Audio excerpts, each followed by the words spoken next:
This program features live coverage of an African safari and may include animal kills and carcasses. Viewer discretion is advised. This beautiful buffalo is just nicely relaxing in the shade of these beautiful knobthorn trees. Actually, there's a oxpecker giving him a bit of a cleaning session. I hope you're going to enjoy joining us for this afternoon's live safari.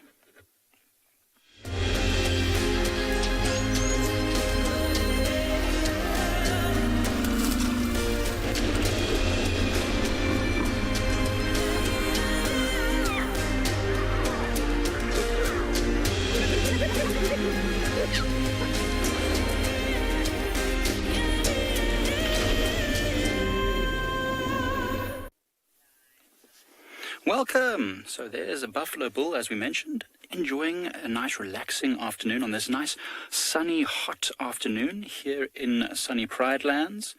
And we've been doing much the same, enjoying watching him.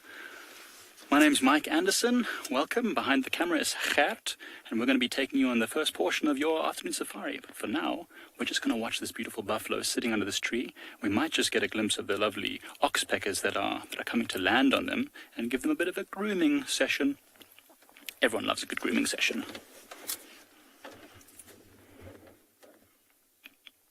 So you can see there's not just one buffalo, there's a few buffaloes around him around there.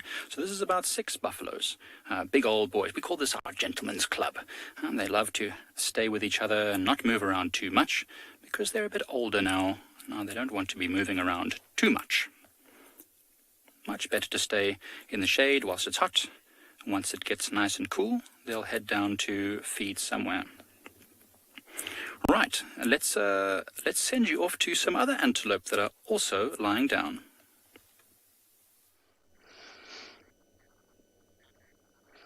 Good afternoon, everyone. Welcome to Tswalu Game Reserve. We have something very exciting. Yes, we have a little male steenbok. And why is that exciting? Why am I whispering? Because they're very skittish and normally they get up and run away. My name is Lauren, and the thumb you're about to see belongs to Davy. And we're just sitting watching this gorgeous little steenbok. Now, we do see them a lot out here. We do. It's not that they're rare. They're just very, very shy. They're a type of antelope. And, they are one of the smallest antelopes that we get, along with the duiker. And because they're so small, it's more beneficial for them to be on their own. So they're not in herds like impala. And it's a very hot day. It's 24 degrees Celsius and 75 degrees Fahrenheit here. So I think this little male is just resting, but he's not in the shade. So we are very much looking forward to answering all of your questions today. Get thinking of some good questions for us. Give us a challenge and send them in by email to kidsquestions@wildearth.tv.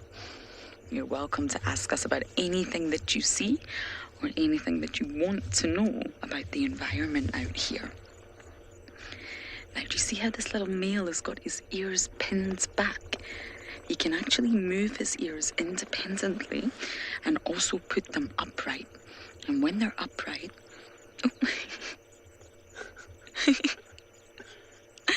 And when they're upright, he looks very, very different.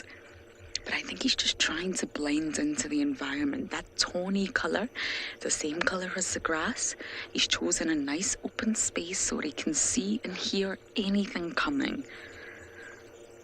And I think he thinks we don't see him. But we do.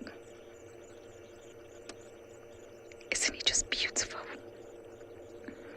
With steenboks, the females are actually slightly larger, believe it or not, just like hyenas, where the females are the larger of the two sexes in terms of size, and we're actually on our way to go see my very favourite hyena soon.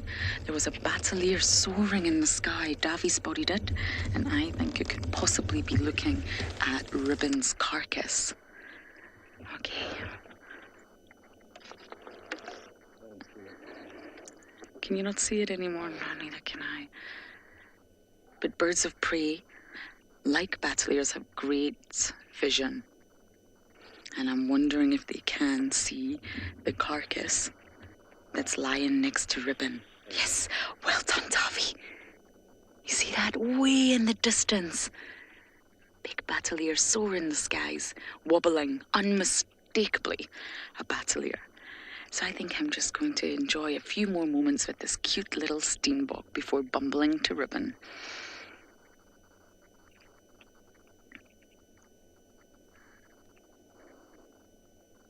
Oh, that bird. Good afternoon and welcome to this particular piece of what is a fairly cloudy afternoon safari. There we have got a butterfly. It looks like a sulphur tip or an orange tip. I can't tell from this particular picture what it is exactly that BK, who is on camera today, has expertly managed to catch. Well done, BK. Advanced camera work that is. My name is James Hendry, and on camera, in case you hadn't realised and just kind of waking up, BK is on camera. We've also got a bird up there. You may talk to us during the course of the next 45 minutes if you are under the age of 18 or just over. If you're 18 and still at school, you can still speak to us. And you can do that using the email address kidsquestions@wildearth.tv. And for the rest of you, you'll just have to wait 45 minutes. That is the fork-tailed drongo. And it is looking for insects to hawk. I imagine this butterfly would be in some trouble if it found itself flittering about in front of the drongo. Here we go. It has probably caught a fly. And off it goes. And so shall we go off. We're on our way towards the east, yet again. For those of you who didn't see it this morning, we found Thandi. She was coming out of Torchwood, which is the reserve east of us. Thandi is a leopardess, aged 13. She's got a little cub. She was coming without the cub, and she made a kill yesterday, and that was stolen by hyenas sometime, I think, pretty early this morning, probably around about 6 o'clock, maybe just after. And hyena drove back to the hyena where caught up with a hyena and the once living but now very dead impala. We followed Thandi, and on our way through the block back towards the east, we managed to hit a very large stump and bend a tie rod. And so that's why you didn't see us again. We will now be going back towards the east to see if we can, well, I suppose, carry on where we left off. Let's go up to the Kalahari now, about 2,000 kilometres to the west and a little bit north with Dylan. Good afternoon. It's been amazing having you with us this morning at the Meerkats. I know we just can have a little bit of patience there, but this afternoon at Tswalu, we've got something really exciting for you again. And as always, Jandre doing an amazing job on the camera. My name's Dylan. So what our trackers have found, they've found that, you may recall, we've seen her a couple of times where they had a really exceptional case where we chased the steenbok, then she caught a hare, and then she caught a springbuck, that female cheetah with the two cubs. So she's up ahead here somewhere. There's actually a tracker in there at the moment following up. So I'm really, really hoping that we're going to get her. There's no guarantees, no promises. But I think it's going to be quite fun and really exciting just to stick with her. I know I'm dressed like a snowman. It's probably a bit of an overkill, but it's still a little bit cool this afternoon. There's a bit of a breeze blowing, more than there was this morning. But it's not like freezing cold. So I'm hoping with a slightly cooler temperature, we might even get some hunting activity. So that'll be quite fun to watch. Well, maybe not for the animal, but it'll be exciting to watch, not fun to watch. But let's go see what we can get.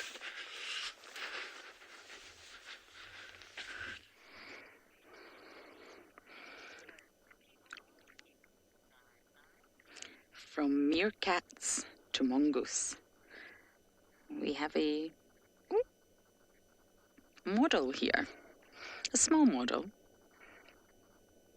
Look at those sharp claws. Can you see them? Twitchy nose is smelling us. You can probably smell my snacks that I have on board.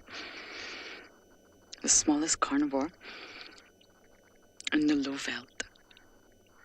Looks can be deceiving because they're actually very vicious when it comes to hunting their prey. And I haven't seen dwarf mongoose in this particular termite mound in quite a while. The last living thing I saw in this mound was a plated lizard. We can still see you. All the animals are posing for us today. I think it's going to be a lucky afternoon.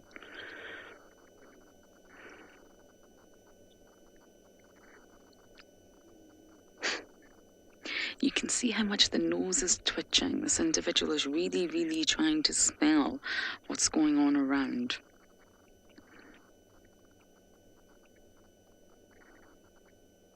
Where's the rest of your gang? It's quite rare to see a dwarf mongoose on its own.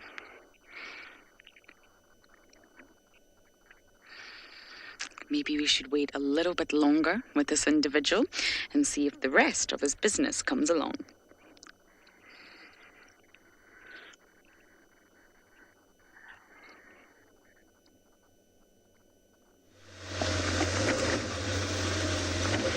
Here we have got a giraffe. Now this giraffe is a deeply ancient giraffe. It might be as old as the Sphinx. That is a joke. It is definitely not as old as the Sphinx. But I know it's old because its horns and the ossification of the skull, in other words, the amount of bone that is growing on the skull is extreme. It's so extreme that his left horn is almost sort of been enveloped by the growth of bone around the skull, and his right horn, which you can't actually, his left horn, his right horn is the one that I'm talking about that's sort of almost disappeared. His left horn has got no fur on it on top or to the side. Let's see if you'll look this way. It looks bizarre. It's like it's a bare piece of skull. That is not a young giraffe. We'll just give him a little bit of time to settle down, and then we'll move and see if we can't get a better look at his strange arrangement of ossicones. That's what we call the horns of a giraffe. But if you call them horns, I don't suppose anyone will mind.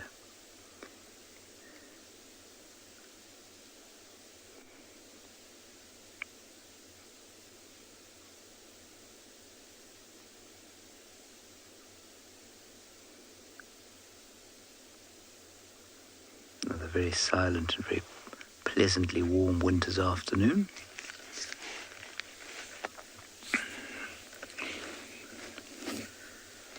Cannon, I think a giraffe probably eats in the region of, what should we say, probably in the region of 20 kilograms of food a day, a big giraffe like that, roughly, maybe a little bit less.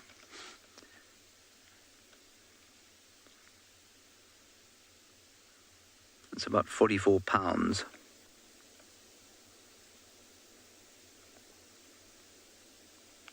But I don't know how many people have actually measured that. I'm just going by his weight. Let's go a little bit forward. I just want to see if we can get a better look at that strange looking left horn.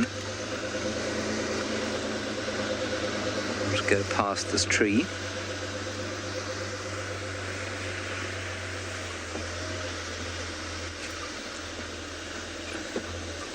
Caitlin, they like to chew on the bones of deceased animals because, well, the bones of living animals are just a lot harder to get hold of than the bones of deceased animals, mainly on account of the fact that the bones in living animals tend to be covered by flesh and muscle, which makes the animal to which they belong run away. I'm being very facetious right now, Caitlin. They chew on bones in order to get two main minerals, Phosphorus is the primary one that they're after, apparently, and also calcium. And you'll find they'll start to do it towards the end of the dry season. It would be unexpected to find a giraffe chewing on a bone this time of the year after a good rainy season, because there's still lots of green forage around for them. So I don't think you'd find them chewing on bones just yet. But as we get towards the end of the dry season, so sort of September, October time, then you'd expect to see the giraffe chewing, and not only giraffe, kudu, nyala, bushbuck. I'm not sure I've seen an impala do it, but definitely those three species I've seen sucking on bones. And that's for the phosphorus and the calcium.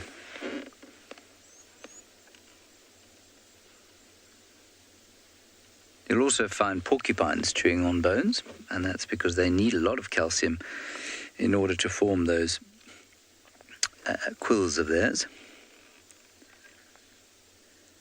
Yeah, strange his horns. I'm sad we couldn't get a decent view of the left-hand one, because all down the left-hand side, almost to his eye socket, there's no hair at all, no skin even. It's just this exposed skull.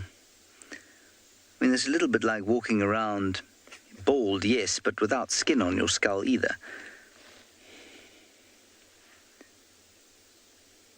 It's a life well lived by this old fellow.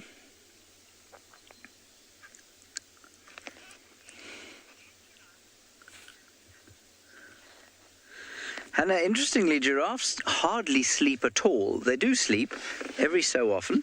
Apparently, it can be for as little as half an hour a day, which is quite phenomenal. The last time I had half an hour sleep in a night, I think I passed out for 3 days after that. Giraffe is fine with sort of half an hour of sleep. And what they do is they can do it standing up. Otherwise, they fold their legs underneath them and keep their heads up, and they sleep like that.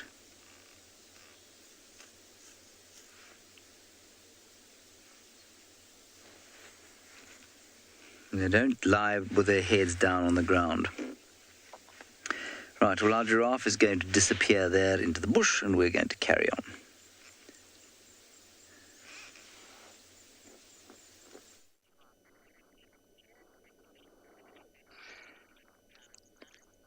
Someone who has not disappeared is our model.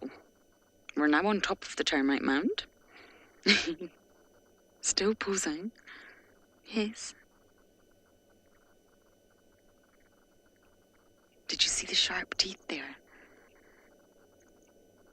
Very sharp, pointy snout. And they crush through the exoskeletons of many of their prey, including centipedes, scorpions, reptiles, through that thick layer of scales, eggshells. And we've got a great view of those claws. Now, I still haven't seen any other ones. I think this individual has maybe got lost or separated. Or maybe he's just home early and waiting for the others. Extremely social animals. They need one another. It's very rare that a dwarf mongoose could actually survive out here without the rest of the business. Business is a collective noun. They need their community for safety, for social interactions, warnings, breeding. Erica, you're asking, how do mongooses, you can actually use both words, defend themselves? Well, as I mentioned, they're extremely social. So it's a collective effort when everyone's together. And just like impala alarm call, mongoose will actually do the same thing. So they can let off alarm calls that sound different. And it means different things. So if there's a threat coming from the sky in the form of a bird of prey, because raptors love to snack on mongoose, they'll make a different call from if the threat was coming on the ground. So they're very specific to one another. And what this does is basically tells the individual where to run. Okay, guys, the threat's coming from the sky, run inside, or the threat's coming from here, run this way. And they're very coordinated in their efforts that way. Now, we just took a look at those really sharp claws and teeth. So that in itself can help this individual defend himself. They have very acute senses, very good hearing, good sense of smell, good vision, and constantly alert. Oh, so I think we're going to let our little poser be, and it's now time to head over to their closer relatives, the hyenas.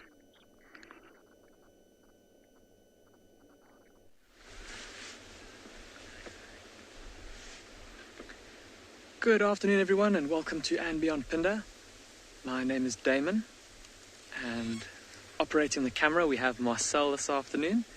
And we've come out this afternoon into the beautiful rolling hills of the southern regions of And Beyond Phinda in search of a pride of lions. And just have a look at that wonderful scenery behind me, the mountains and the woodlands. Nice fresh breeze blowing in from behind the camera, from over the mountainside. It feels like it's coming from the northwest. And we've managed to find a beautiful big kudu bull. He's decided to walk into the bushes, unfortunately. You might just be able to make out his body in that shade there, and he's moving through this mountainous woodland looking for fresh leaves to eat. Unfortunately, just as you guys came across to us, he decided to disappear into the thickets.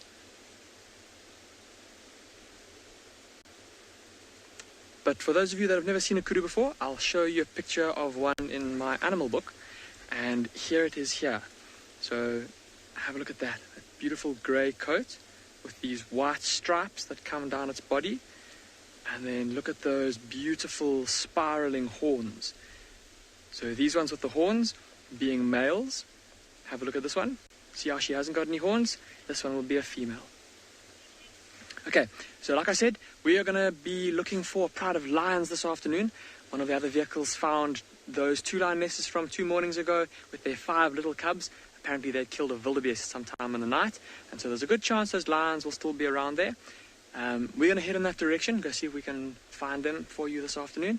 And as we go, we'll be listening out carefully or paying close attention to animals like this kudu, because if they do see a predator like a lion, they will alarm call. They'll make a barking sound. It sounds a bit like this. And if we hear that, we'll know that there's a predator close by. Right, we're going to carry on, see if we can find them for you. Finished. Look how shiny it is. The second elephant looks like it's about to have its turn. Remember, everything to do with elephants is all about who's more powerful. They get to go first and have all the best of everything. Just sniffing around there where the big elephant was mud wallowing, just making sure that it's getting the best of the mud. I'm sure that larger elephant's going to go and rub himself against the tree now. And there's quite a few large green trees at the other side of the dam. Oh, get in that mud. Mud has so many good properties. It can absorb all sorts of chemicals that might be in the skin of the elephant, as well as just covering up any of the parasites and keeping them nice and cool. It's another hot day once again. So, slip in and slide. We're about to see a face plant. Oh, he captured himself well. See, he's using his trunk there. The trunk is very, very strong. So it could even maybe use that trunk to stop itself from slipping forward too much. But right now it's just using its trunk to slather itself with that mud. Right, all over the face, under the tusks. See how it's actually quite interesting. It seems like it's actually massaging the mud onto its tusks there. I wonder if it's using it like toothpaste.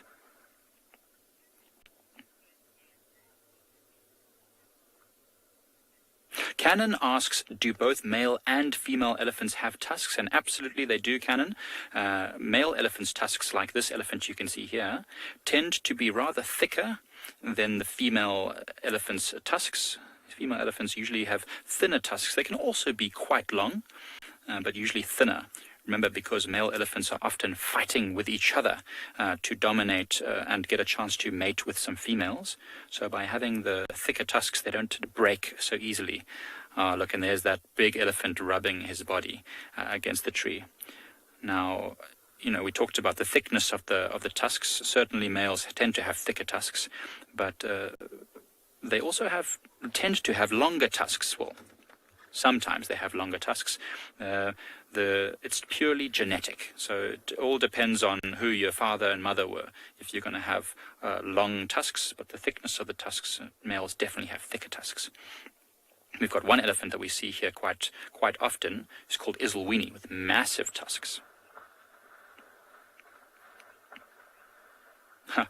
Ella, you asked me how far can elephants spray water?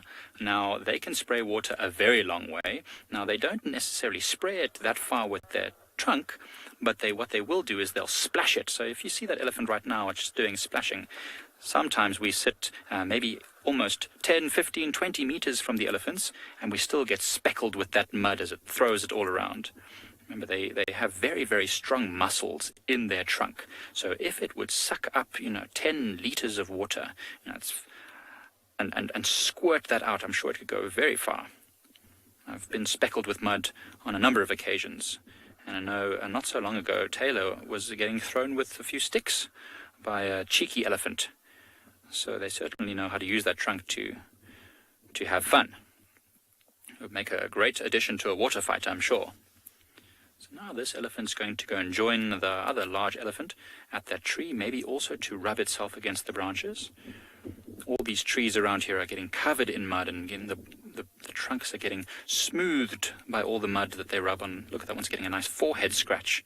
I do love a good forehead scratch as well. Oh, he's taking a bit of a wide circle around that large elephant. Doesn't want to mess with his grooming time. No, I tell you what, I wouldn't want to either. He is very big. See what it's doing? It's getting every part of its body scratched. Now it's really scratching. That's like scratching the bottom of your nose. I know sometimes when your nose is scratched, when your nose is itchy, you just got to scratch it. And with an elephant, you've got a lot of nose to scratch. Oh, that's so cool. This elephant only has one tusk, it looks like. I don't know if it's just hidden behind that branch, but it looks like it only has one tusk. So we were talking about having large tusks. And now sometimes elephants only have one tusk, and that's usually because they got broken when they were using the tusk in a fight, or some other pushing a tree over, maybe showing off their strength. Oh yeah, it's definitely only got one tusk. It's like breaking a tooth. It couldn't have been very, very nice. Must have been quite painful when it happened. But sometimes elephants are actually born without tusks, or at least without tusks that we can see, because they're very, very small. That happens sometimes. We sometimes see it, usually on female elephants. Oh, now he's just having a nap. Oh, look at that scene. That other elephant has decided that he just wants to have a good old dust bath. Right, well, you've got another very large animal at Phinda. Let's show you a rhino.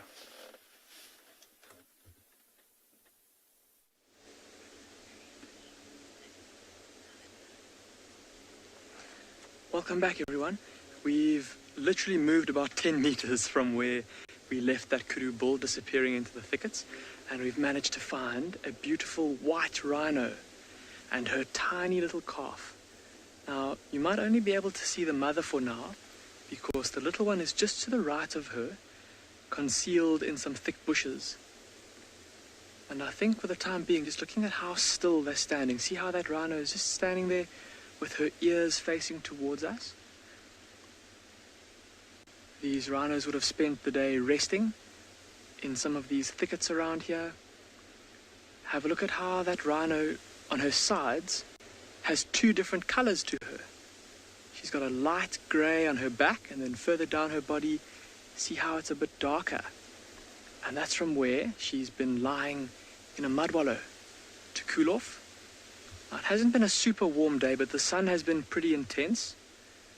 And so this rhino and her little one would have gone to a water hole or a mud wallow and lain down in it to cool off a little bit. Look at those little birds. hopping all over her back. I've had one going into her ear even. Obviously she didn't like it. She wiggled her ear to chase that little bird away. And those little birds are called oxpeckers. And they'll sit on the backs of herbivores like these rhino to pick the ticks off of them.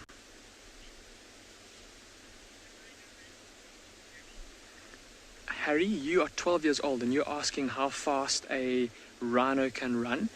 Harry, at maximum speed, a white rhino, which is this kind of rhino, can run at about 40 kilometers an hour, which is, I think, just less than 30 miles per hour. Look again, that oxpecker trying to go into the rhino's ear, and the rhino not having anything of it. Now,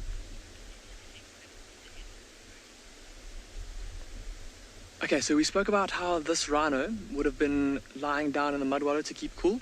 Let's quickly send you across to an elephant that's doing the same thing.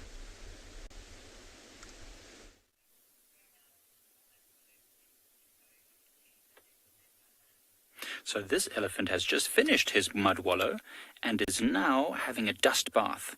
Now you can see all the light patches on his skin. That's all the parts that he rubbed onto the dusty ground. Oh, he's just disappearing behind a branch there. Well, there's another elephant, the one with the one tusk, that is still having a little bit of a scratch on the tree, on that beautiful big apple leaf tree. The leaves don't taste like apples though. Don't try them at home. So look, oh, he's got an itchy leg. I've often seen the elephants here using sticks and branches and stones to scratch the legs. What are you sniffing for, elephant? What's up there that's got your attention? It's amazing. Elephants use their trunks to discover what's around them because, remember, they don't have great eyesight. So they use their amazing sense of smell in order to find out what everything is around them. And also those huge ears help them to listen to all that's around them. I think this elephant has probably heard the rest of the elephants in the distance and is going off to join them. You can hear from very far away. With those big ears, I'm sure you can hear lots and lots of things. I've had a good scratch. See how his ears are open there? The ears often open like that also to cool down. It's covered itself in that mud, and now as it evaporates, as it cools him, he opens his ears so that all that cool air can reach behind the elephant's ears, which will help to cool his whole body down. Sauntering off.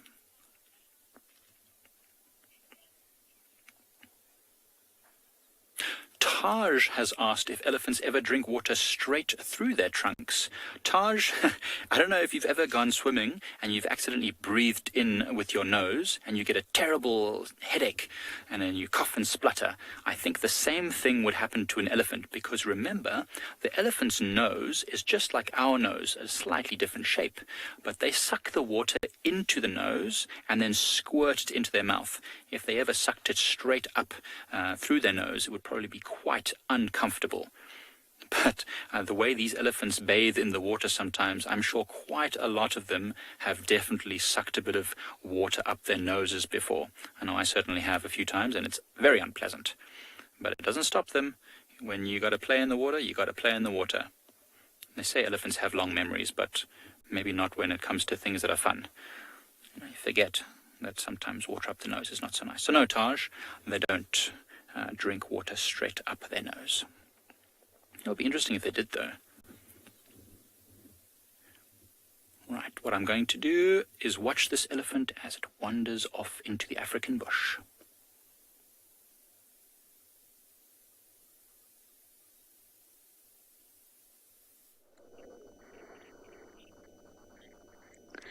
Under the hot African sun, we have a very full, bulging hyena known as Ribbon,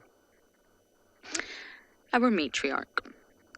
Now, she's in the exact same place, bar a meter or two, than this morning.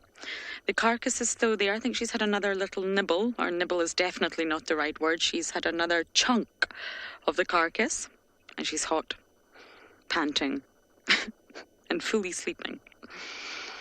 Now, we just wanted to check on her. What I think I'm going to do today, my plan, doesn't always go to plan out here in the wild, but is to bumble around nearby and then come back and check on her, and then take another bumble and then come back and check, because I see no sign of cubs whatsoever.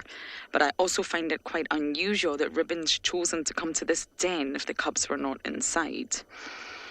So I'm a bit puzzled. She's obviously here because the carcass is here. And she's not moving anywhere because she physically can't due to that ginormous belly. So I think, because I'm so desperate to solve the mystery of the cubs, I'm going to maybe check Treehouse Dam, then come back, then maybe check another location and come back, and that's how I'm going to play this afternoon. The cubs have to be somewhere. Now, when you drive past this den on the other side, you can smell hyena. Definitely smell fresh, delicious hyena. So I wonder if we're just not timing it right. So we are going to bumble for now, but I promise you we'll be back soon with Sleepy Ribbon.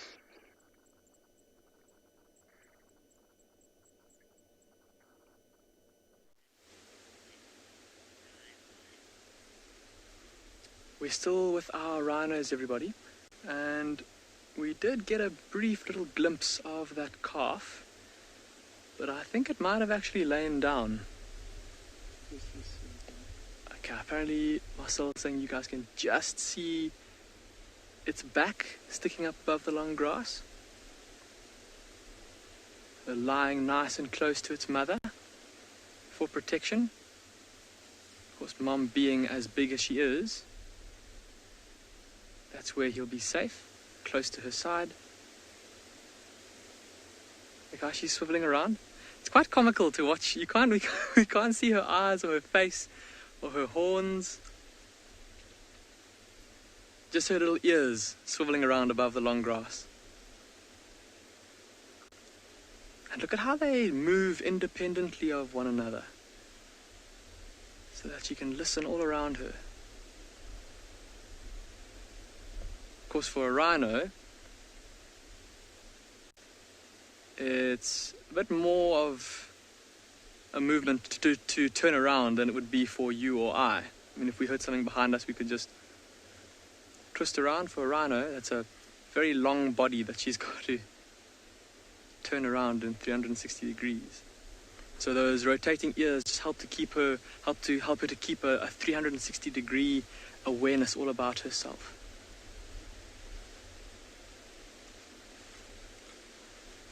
Oh, she's lifting her head.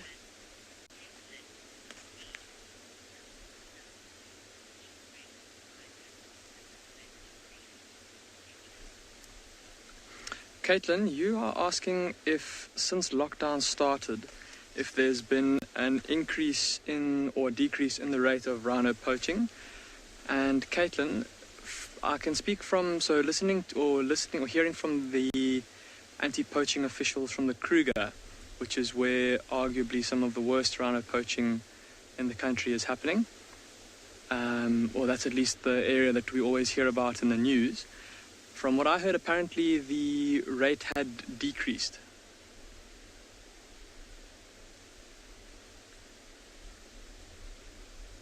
And speaking of rhinos, so some of you may be wondering why we are showing rhinos on Wild Earth, and the reason that we're doing it here from and beyond Pinda is because of the steps that we've taken to protect our rhinos here. So we have a very strong anti-poaching team that is with people and vehicles and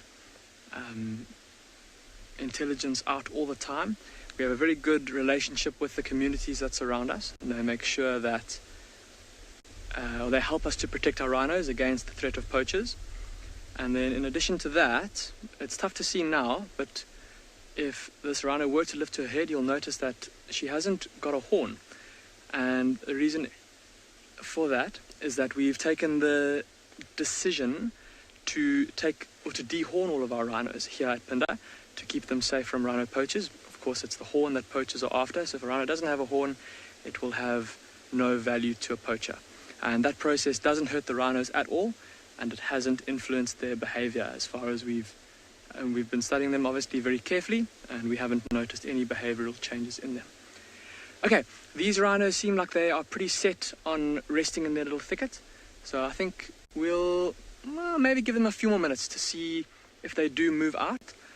But in the meantime, while we wait, we'll send you across to have a look at some prowling cheetah.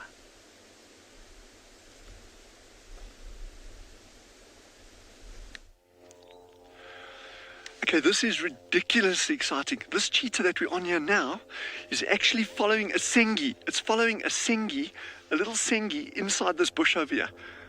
It's been, a sengi came running out from here. I can't believe, I was so excited. It ran straight into this thicket over here, and then this young cheetah is now actually twigged onto it. It's not going to catch it. The chance of it catching that sengi is about 1,000,000,000 to 1. But it was just fantastic to see that it actually twigged onto it. When it saw the movement, it went straight in there and started looking for it. Okay, now it's just lost interest now. Oh, no, it's actually still.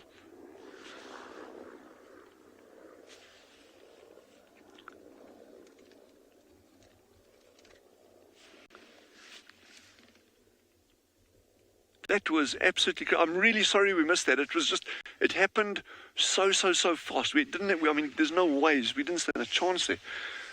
But, my word. Now, there's something I've never seen in my life before. Ever. And if someone had asked me 10 minutes ago, 5 minutes ago, do you think a cheetah would chase a sengi? I would have said, nah, it's not going to happen. And yet, there you go. Yes, this is brilliant. So these are the same, this is the same mother and two cubs that we watched a couple of days back, or geez, probably a week ago, 2 weeks ago. I'm actually not sure. I'm losing track of time. And they're actively hunting again this afternoon. The last time Jeandre and I actually saw them, and you know, unfortunately we were completely out of signal and that outside of drive times, was on a young kudu calf.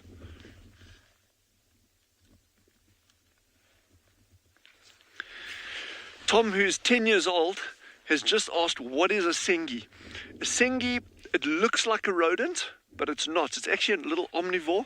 It used to be classed as an insectivore. So it's a little animal, tiny little animal about that long, and you get different kinds. Some are bigger, some are smaller. And it's got a long nose. I will draw a picture of one, and I will show you what a sengi is. That means I actually have to find a pen or a pencil. But I will find one, and I'm going to draw you a picture of one. They are the cutest things on the planet. And they love living in these kind of thickets over here. And I'm so frustrated because when we pulled up to this cheetah, I said to Jeandre, this is a very good sengi area. And just a minute later, one came bolting out of the bush. Anyway, we will find more. We are going to make sure we find more somehow. Okay, there you can see the female up there. She's actively hunting, so we're going to start following along behind them.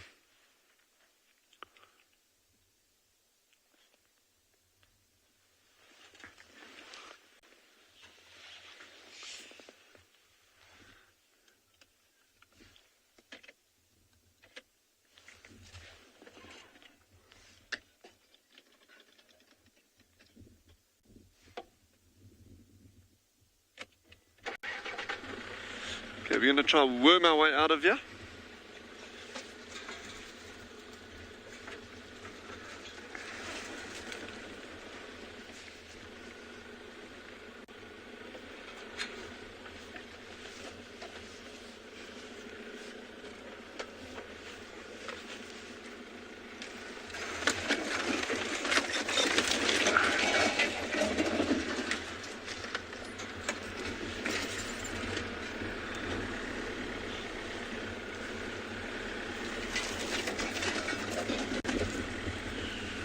And again, we'll always keep our distance behind them.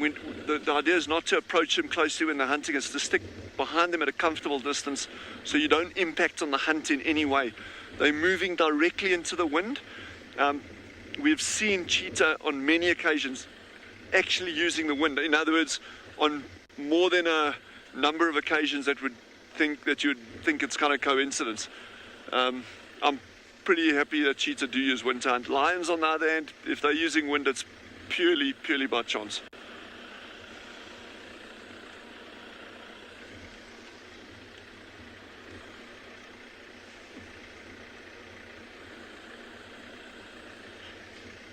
Jonah, who's 14, has asked a brilliant question.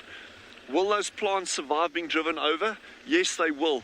So all of these plants are well adapted to large herbivore activity, fires, and frost. So all of these things can actually literally kill these plants down to ground level, but they survive underneath and they regrow again. So going over them once like that is not going to have an impact on the plant itself. But it's a very, very, very good question, and it's very important to understand that you have to be very sensitive as far as you can be with this kind of viewing.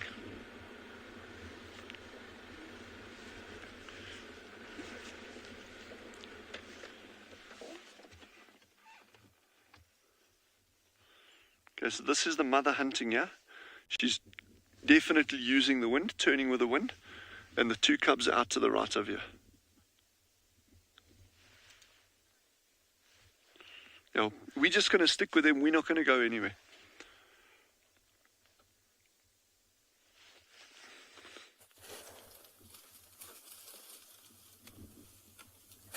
So we have now got the rest of the herd of elephants, and we've got a mama elephant over here who's busy digging for roots. Like carrots, you know, the roots have got all the good things, nutrients and minerals and delicious, tasty things, especially when everything is so dry. And oh, wow. Look how strong she is. And look at the tiny little baby behind her. This little baby is just watching everything that mama does. Also getting a bit of a dust bath. That is so super cute. So look what she's doing. Look how she uses her foot as a lever to crush and break those roots. And now she's just going to break it off and chew it like a carrot and spit out the woody part that she doesn't like. She just wants the juices, the sugary sweet juices inside the roots. She does not want the actual woody part. And look how the baby comes right in under the mama there. She's also using her feet as well. Wonderful, kids. Thank you so much for all the questions you sent in. We really, really enjoyed them. Questions are now open to everyone.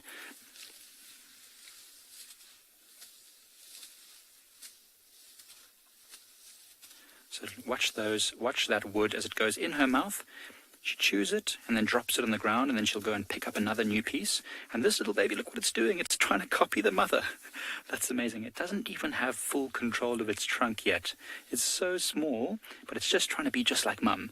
Putting that piece of branch that it's trying to chew on is actually no good. It's a dry, dead piece of stick. But mama's doing it. She's obviously something good there.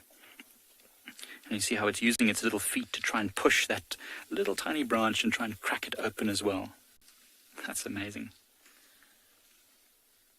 Now mama's going to go for some grass. I would like to see if the baby now grabs some grass. Oh, sweet, man. So, look how small it is. The mum's trunk is basically the same size as that whole elephant. This elephant is probably, well, it's definitely under a year old. Doesn't even know how to use its trunk yet. One of the ways we can tell how old an elephant is generally whether they can fit under the mother or not. Then it must be under a year old. So this little elephant can fit right under the belly of the mother. So I'd say it's somewhere between 6 months old, or somewhere around 6 months old. When they reach about 3 years old, you'll see little tiny tusks starting to come out next to its mouth there. Then you know it must be around about 3 years old. I love watching them use their little trunk. I don't seem to know how to use it just yet. Oh, mum's walking off. Got to stay close. All of this is so important for a growing baby. They learn so much by just watching everything the mother does. See which is eating, which direction she goes, how to find water, how to dig up roots. And of course, this little one will still be suckling, so must stay close to mother so she can drink plenty of nutritious milk whenever she needs to. It's amazing. She's still got a lot of fur on her back. If you look very closely there, you can still see this little fuzzy fur on its little back. What a cute little elephant bum. So whilst this little baby elephant discovers all the beautiful things, let's send you off to a baboon drinking at a pan.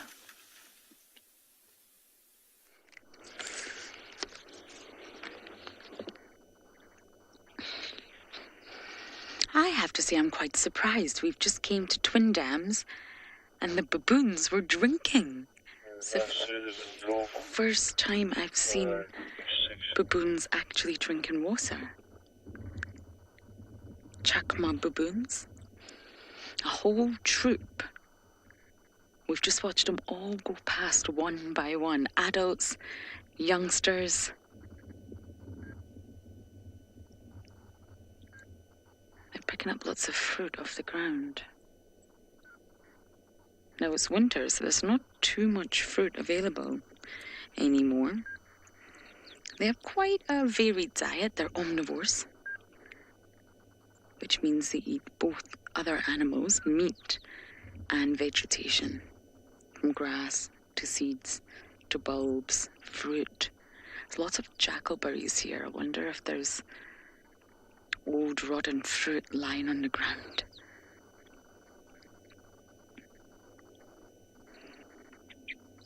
Wow, that was so cool. Okay, I'm going to try and go forward to see if we can see the rest of the troop, but sometimes the engine can scare them away, so let me just go slowly. The baboons recently just broke into Tambeta, and it's not in a great state. They're very powerful animals and they can do a lot of damage to a property. They're going up the embankment there. You got them. Oh, look at that whole trip. That is a lot of baboons.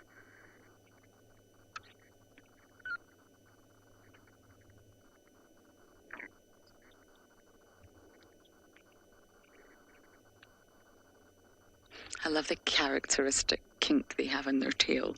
Baboon's kink.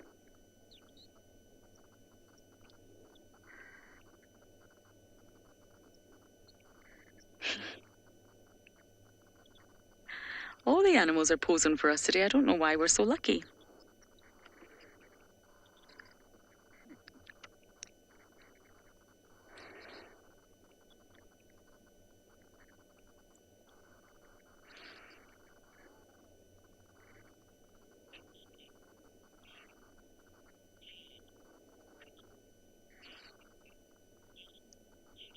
SG, you're asking what are the baboon's predators? Well, the main predators are probably leopards. Leopards have a very intense relationship with baboons. Neither like each other. Crocodiles prey on baboons. Birds of prey, like eagles, will also prey on baboons. Sometimes lion and hyenas, but I think more so leopard out of all the apex predators. And I think this image has been circulating for quite some time, but it resurfaced on my social media recently, and it was a large adult baboon with a tiny lion cub in its mouth, and it took it all the way up to the top of the tree. I don't actually know what the outcome of that story was, but baboons can be very naughty. And apparently it just started grooming the lion cub. It wasn't necessarily a very aggressive act, shall we say.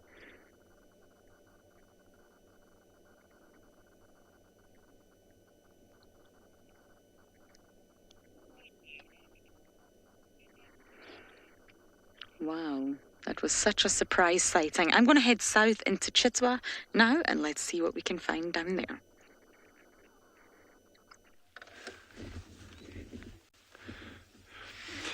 Yes, my heart skipped a beat there. I thought they'd actually the one that started hunting. We'd lost sight of one of the cubs, which are the two that Jondra's got in frame over there. And then next thing, we lost sight of the one and we had the other one. And next thing, that just started running. And I thought, geez, it's going for a hare or something. And the other cub came out around. So they were just, the one was obviously just stalking the other one. The mother is directly ahead of us here. I can't see it. I think maybe Jandre can see it from his viewpoint. I'm not sure. But yeah, they're still moving into the wind, actively hunting. And what's really interesting in terms of cheetah behavior, you think, oh, they see prey from miles away and then there's this stalk and a chase. These youngsters are going from bush clump to bush clump to bush clump, and I think they're actually trying to just flush out small animals like steenbok, hares, that kind of thing. So we're just going to keep on ambling along slowly behind them, keeping our distance.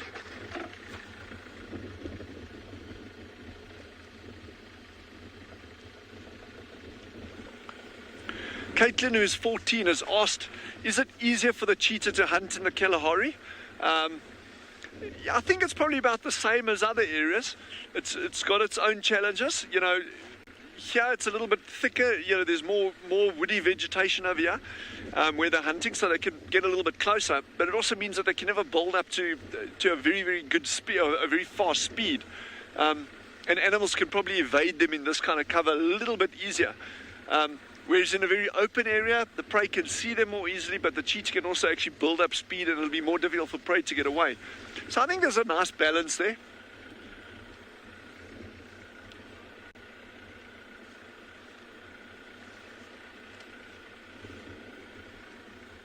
Look at that cub playing with that stick lick.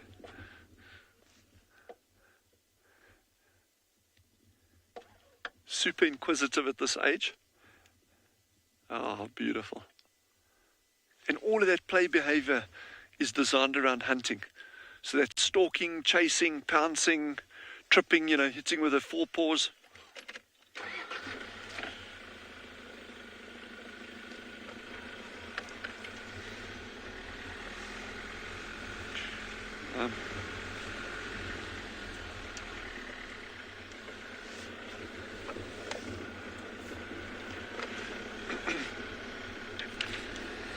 But while we... Okay, they're playing with each other. Look at that, look. Oh, and they're running again. Let's just go forward, yeah? These cubs are super playful now. Super playful.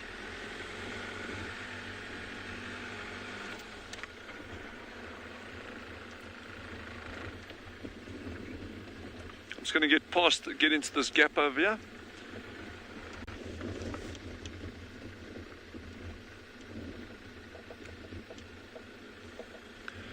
Peter has asked if these cheetah have a name or a coalition name.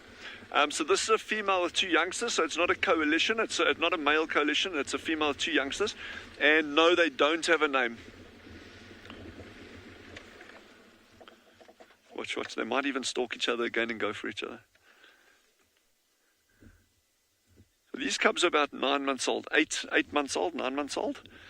And they're actually capable of catching small prey even at this age.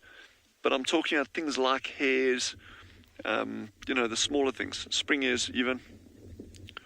So spring hares are a rodent species that comes out late at night. I've only ever seen them once in the day. And normally on moonlit nights you'll actually get cheetah that'll hunt. We're kind of on a half moon now, just over half a moon. So it's actually getting light enough for them to start hunting at night.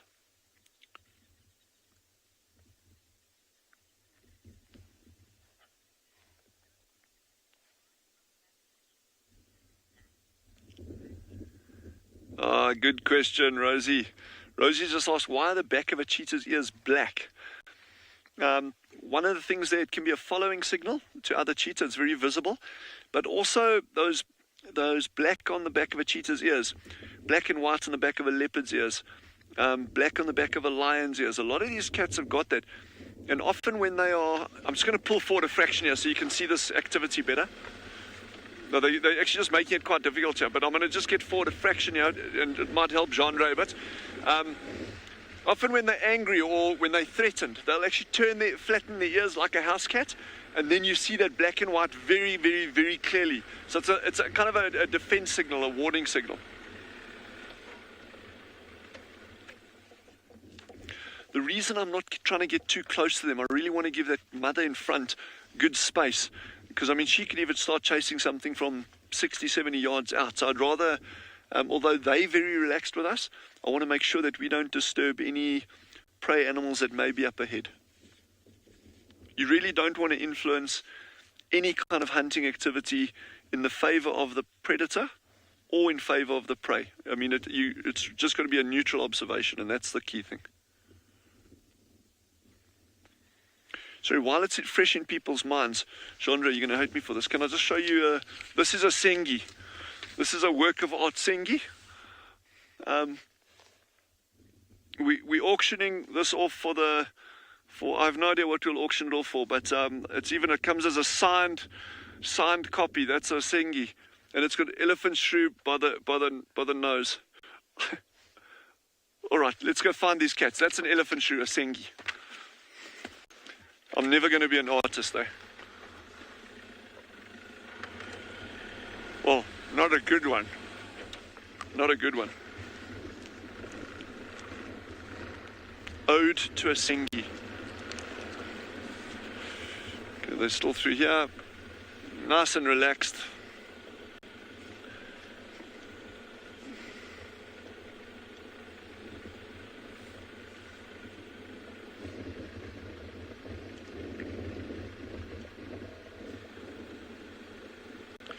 Habiang has just asked, how much longer will these cats stay with their mom? Probably another 6 months, realistically, before they'll actually start splitting up and moving off. So, yeah, I'd say 18 months, give or take. Yeah, so, yeah, I said they're 9, so probably another 9 months, eh? So they've still got a lot of learning to do, and you could even see their size earlier compared to the mother. They're still considerably smaller than the mom. So they've got a lot of schooling still left to do. And this is the school of hard knocks out here.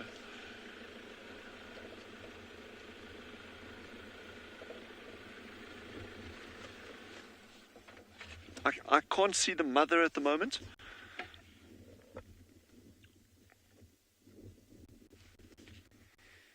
No, that's her there, isn't it?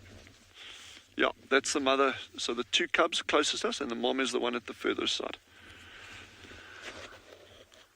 And I think we determined last time that it's a female cub and a male cub, which is excellent. Oh, but she's hunting. She's completely focused now.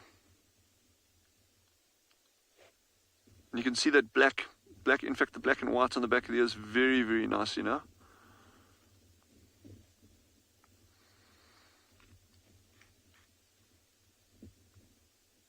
And that white and black on the tip of the tail. If you look at a lot of their cats have got that. Lions have got black on the tip of their tail. Leopards have got it.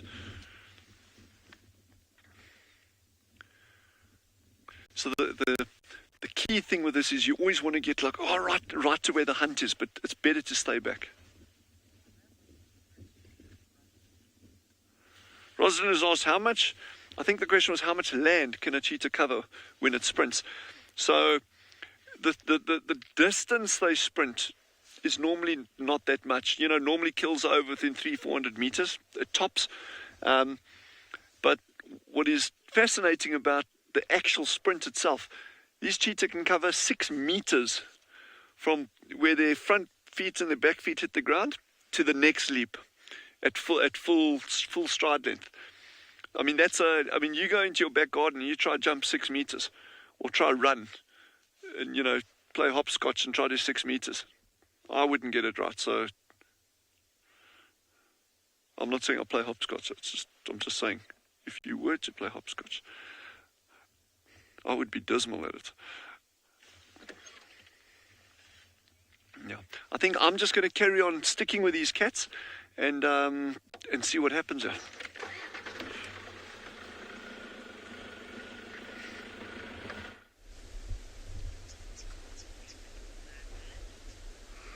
Hello and welcome back, everyone. We're still making our way in the direction of where those lionesses had killed that wildebeest earlier this morning, and we've come upon quite an interesting tree. It's called a bushveld saffron, and it's quite a common tree throughout the mountainous regions of the south of our reserve. Have a look at that very ashy colored bark, and then all of these long kind of branches that come out of the tree. It looks almost weeping willowish on the sides, and then look at how tangled all those branches are in the middle of the tree over there. Now, coming back to the bark, and I know it's quite tough to see because of how thick it is, but there's quite an interesting use for it. So here in Maputo land, where we are, here at Beyond Pinder Private Game Reserve, the local culture and local language spoken here is Zulu, and 2 things that are very important traditional foods in the Zulu culture. One thing is sour milk, curdled milk, and the other is one of my personal favorite foods. It's called putu, which is made from ground up maize meal that's then mixed with water to make kind of a fluffy polenta-like dish. And the two go kind of hand in hand. A mixture of sour milk and putu is absolutely delicious. And what the local people will use this tree for is they'll take the bark and they'll actually put it into the curdled milk to improve its quality and improve its taste. So, pretty important tree culturally, and also a very pretty one. Those tangles of branches, perfect spot for things like leopards to hide in, and then of course this beautiful canopy that it casts. Just a look on the other side, there's a big shadowy patch, perfect shade tree for a pride of lions to rest under. So I think we're going to carry on all this talk about food and eating. I wonder if those lions that we're looking for maybe come back to the carcass and maybe started to feed. But in the meantime, let's go and see one of South Africa's most iconic birds. Hopefully when you come back, we'll have some lions for you.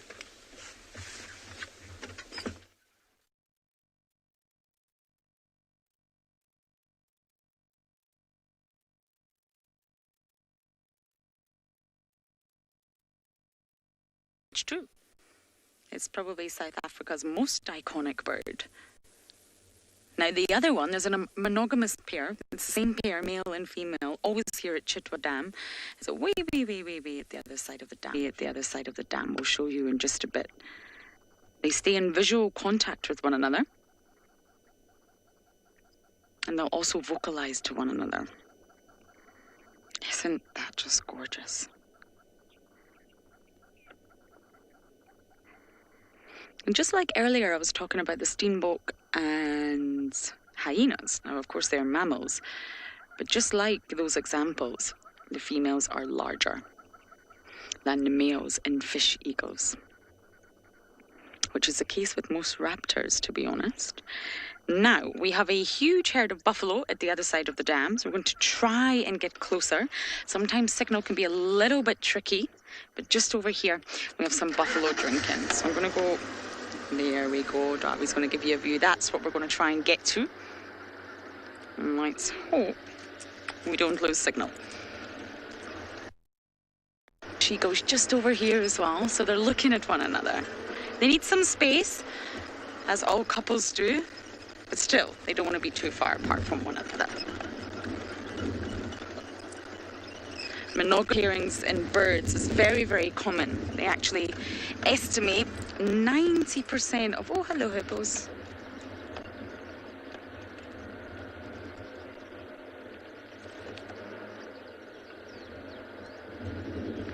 I was just having a little look there to see if the youngster, two of the hippos that I have seen in the dam, have youngsters, very, very small ones. I don't see them. Do you see them, Darby?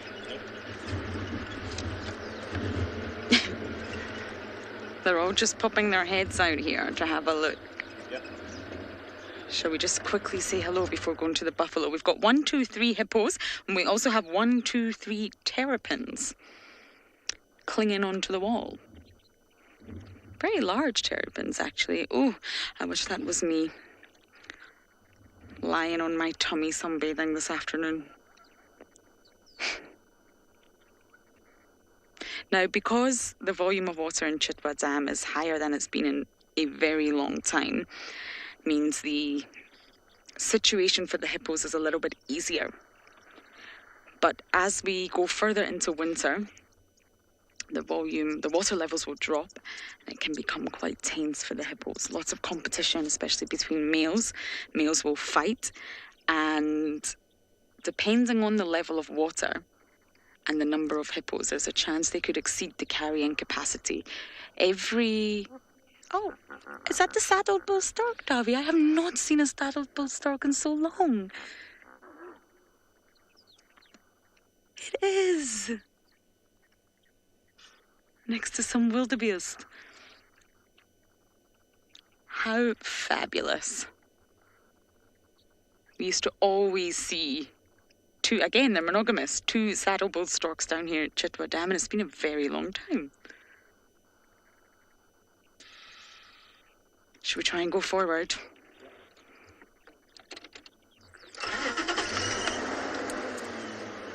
So yes, I think I jumped through a lot of conversations there. But going back to birds, 90% of them are said to be monogamous, but there's lots of scientific evidence now that suggests monogamy might not be the best word to use for the birds. They have a pairing, but monogamous, possibly not. Okay, we're just going to take one last look at this saddlebill, try and see if we can find its monogamous partner before going down to the buffalo. And as we enjoy all the wonderful creatures around Chitwa Dam, we're going to send you across to some hunting cheetah. So this female was extremely interested in some gemsbok or oryx out to the left-hand side of where she is now. And she moved across into the front of us onto the road, and now she's going in. It was 2 adult gemsbok, so I would be very, very surprised if she actually went for them. But you never know. I mean, stranger things have happened. The 2 youngsters have now moved off onto the right-hand side of the road over here. So we're just going to sit here a little bit and let the cubs come out and just see what happens.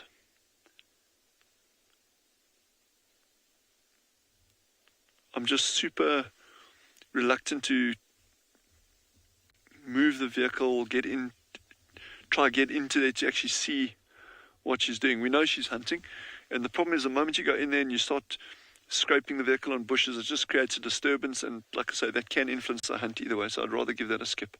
Chandra, can you see them here or not? We're going to go forward into the shade, but we're not going to go after the mother yet, okay? We'll rather let her do a thing. Oh, there's the cubs coming out now. As long as we know where the cubs are, we'll find the mother. So I'm just going to carry on sticking along here, and just as soon as the cubs go to ground, we're just going to wait, and hopefully we'll get something. So yeah, so I think I'm just going to stick here for now.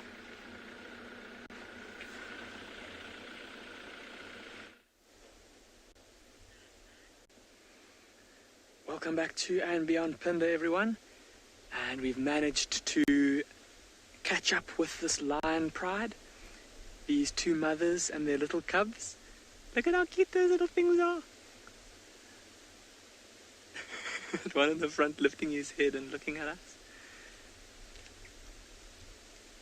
It's like, look at how it's draped over the grass, just on the edge of that ravine with its paws splayed and its face on that soft cushion of grass.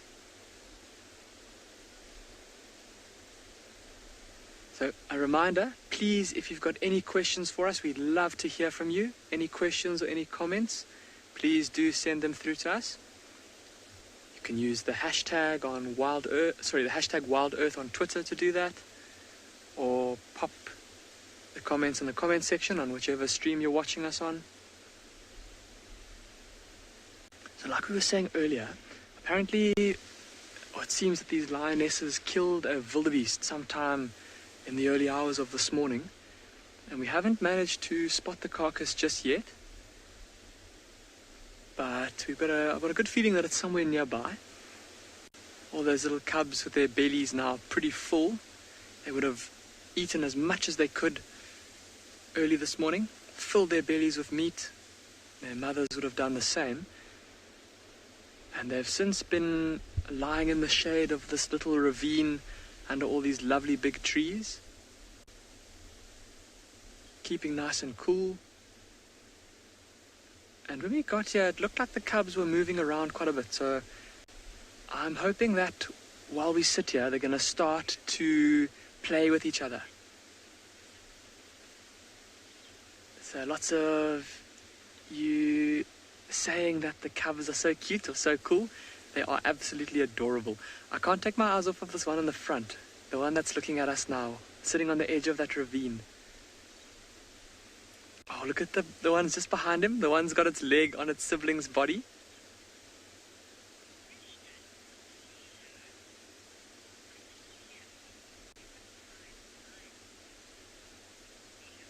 Lilo, you're asking which pride of lions these are. So Lilo, these lions belong to a pride that we know as the mountain pride.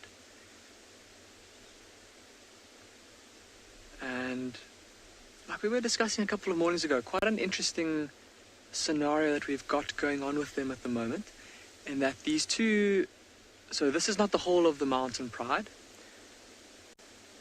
The rest of the pride, so here in front of us there's the 2 lionesses and their 5 cubs. The rest of the pride consists of another 2 adult lionesses and then 4 sub-adult lions. And the reason that these 2 are not with them, or these 2 mothers with their youngsters are not with them at the moment, is that those 4 sub-adults are quite boisterous. And I think these lionesses are concerned that if they do take them back to the rest of the pride to rejoin, that they'll be a bit too rough with their little ones. But we're hoping that now, seeing as these cubs are moving around so freely with their mothers, we're hoping that soon they'll all reunite and we'll have the whole of Mountain Pride, 13 lions strong all together. And with that pride, there's also 2 big males that move between this pride and another pride that lives on the other side of the mountains where we were with those cheetah this morning. But because those males move between the 2 lioness prides, I didn't count them in that same tally.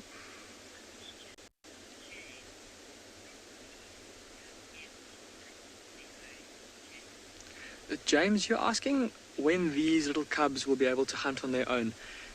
James, it's going to be quite some time from now. We estimate that these cubs were born around kind of the start of March. So they're coming up to about 4 months old now, maybe even a bit more. And it's probably not going to be until about kind of 2 years that they're going to be able to hunt for themselves. When they get a bit bigger, they're going to be able to assist their mothers in weighing down larger prey. So if their mothers do tackle something big, like a giraffe or a buffalo, or even something like a zebra or a wildebeest, they'll be able to lend their weight to help their mother or help the rest of their pride kind of weigh the animal down. But in terms of actually stalking and killing prey like warthogs and impala and the aforementioned wildebeest, giraffe, etc., it's probably going to be only about 2 years when they're able to do that kind of thing. Yeah, quite different to something like the cheetah that you have been seeing now with Dylan. We actually had a pair of young cheetah on Pinder that were orphaned when they were only about 7 months old. So a little bit older than these cubs and about the same age as those cheetah cubs that we saw this morning eating that grey duiker. And so those cubs were orphaned only at about 7 months old, but yet they managed to make it to adulthood. They were fortunate that when they were orphaned, it was quite late in the year, at a time when impala were all giving birth to their lambs, and these young cheetah were able to survive by catching and killing impala lambs, and yeah, they made it to adulthood. If something like that were to happen to a lion cub, it's highly unlikely that they'd make it.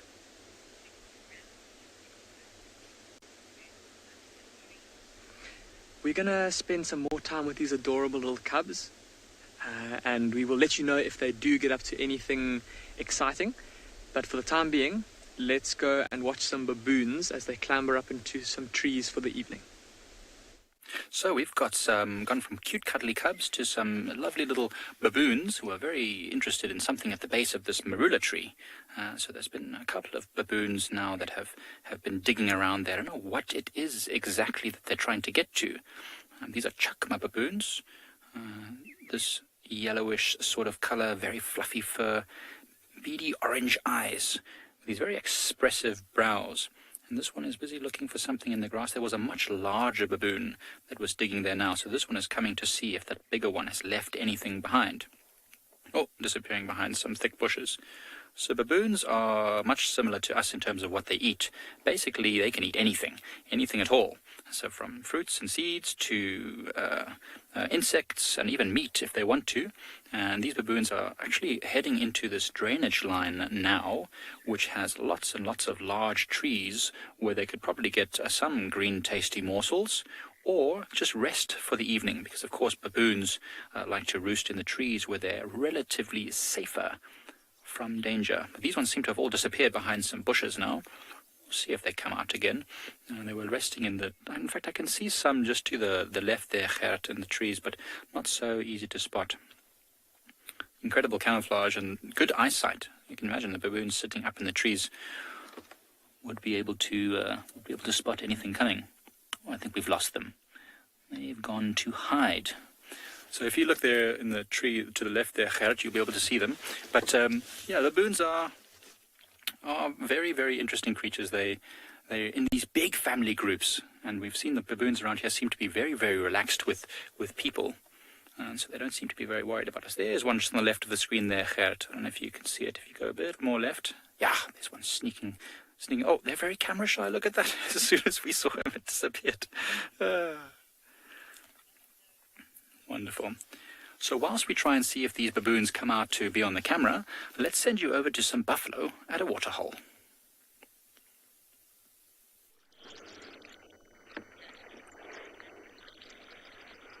We've managed to catch up with our buffalo,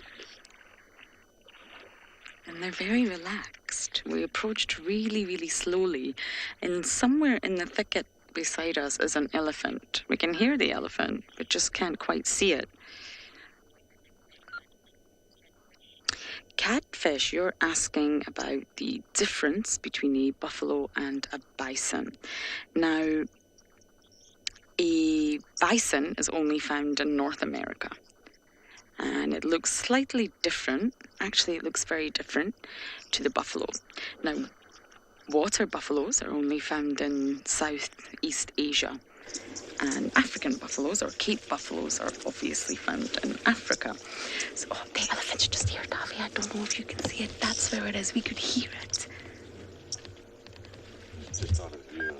Just out of view. Okay, so it's in my view. I wonder if we could just go forward just a touch and we'll be able to see the elephant on the left and the buffalo on the right. Bear with me. Let's see if we can do this. So yes, they're different species, but they're part of the grouping Bovidae, the larger grouping of animals. So they're similar, they're related, and bovids. My buffalo, all we need. Okay, there's the elephant. We knew we could hear it, we just couldn't quite see where the elephant was. It's just one lone bull. So yes, you only ever find bison in North America. Different species, different organism, but part of the same larger family that buffalo are from.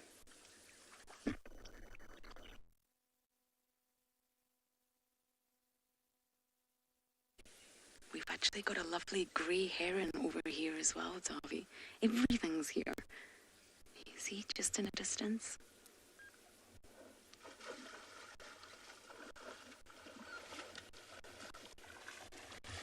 Now, I just need to get my binos out because this is either a log or a croc. And this happens a lot. It's either a croc-a-log or a log-a-croc. It's a log. How fantastic. Okay, I'm just going to try and maneuver a bit around here to get a better view. But for now, we're going to send you all the way down to Dylan at Tswalu Kalahari.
So we've got, sorry about the technical difficulties there, but we've got something very cool. There's a couple of impalas that are having a bit of a rut here. So these are fully grown adult impalas, and it's past the rutting season when they should be fighting over females. So they're crashing horns. Interesting, they keep stopping every now and again. It's like they both know that when they're fighting, they're quite vulnerable to a predator sneaking up. So they'll fight, then they'll stop, have a little scratch, look around, then they'll fight again. Now, of course, that we start watching them, they're going to be shy. But there's a lot of males in this area, and they all seem to be getting a little bit rambunctious, getting a little bit interested in fighting each other a little bit. So what the whole point of this is, there are lots, right now this is what we call a bachelor group. So that all these male impalas all together are waiting for their chance to dominate a herd of females. So impalas have this harem structure or herd social bond where one male will dominate many females. And so these males are trying to fight to gain status, and then whichever one is the top impala, the most powerful impala, will then get a chance to fight whoever is currently in charge of a harem, and then hopefully win the right to mate with those females. Oh, those two are fighting again now. Let's have a look. Who's your money on? They both look pretty evenly matched. Let's have a look. Classic. The old, I'm not really that interested move. And then when one's not looking, he'll come in for the kill. So they use those horns very effectively. And it must be very painful because those horns are bone. Not like antlers that you get in deer in the Americas and in Asia. These horns will be there forever. So if they break off, it will never grow back. So they must be very careful. They need to practice a lot.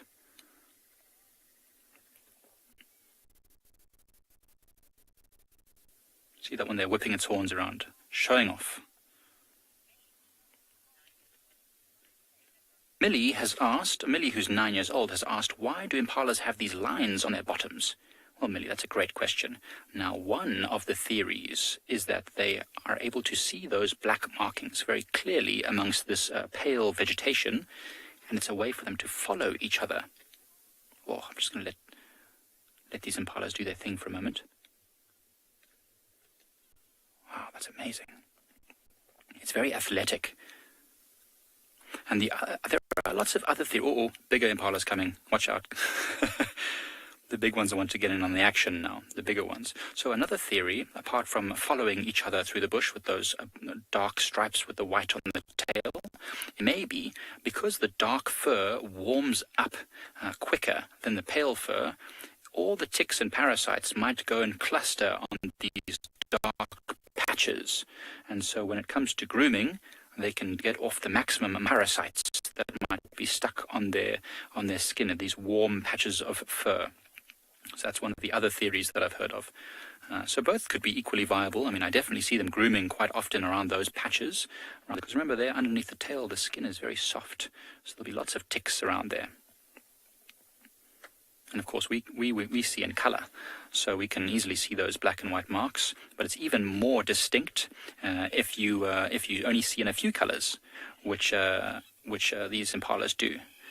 So we're going to watch these impalas duke it out a little bit longer and see who becomes the victor. And we're going to send you over to some cute cats.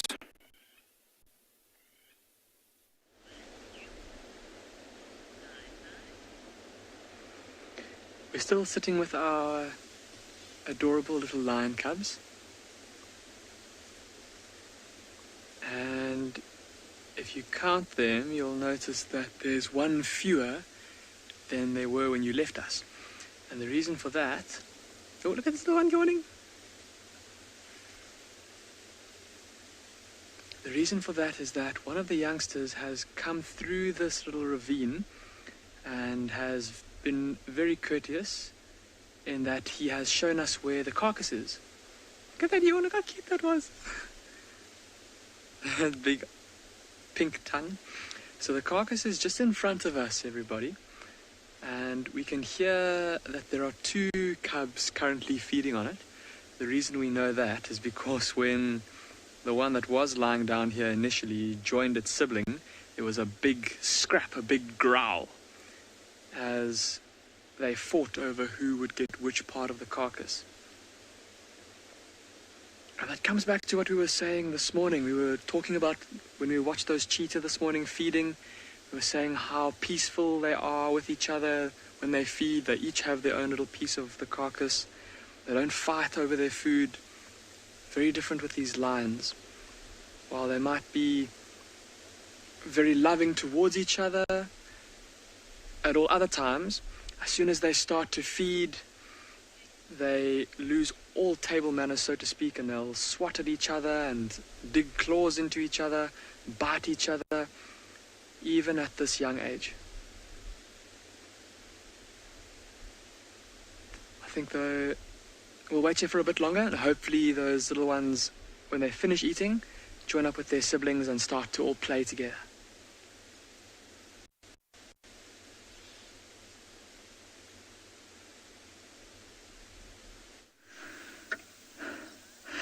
Hello everybody, what an afternoon we've had. Such a trial. Our antenna gave out, so we had to go and get another one. But here we are, back out in the field with a herd of elephants moving down to Gari Dam to have a drink. Which is great, I think.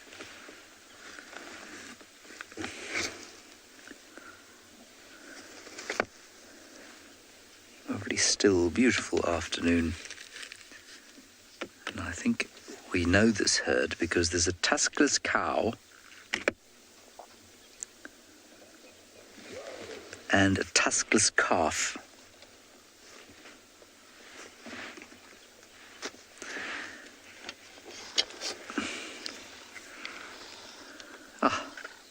The quintessential evening African scene.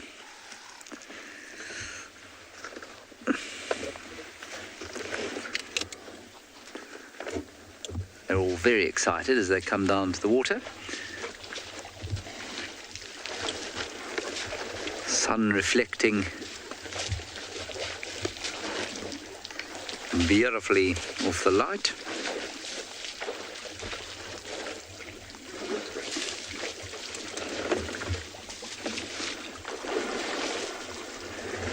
And you might just be able to hear the hippopotamus in the background getting a little bit upset that he has to now share the area.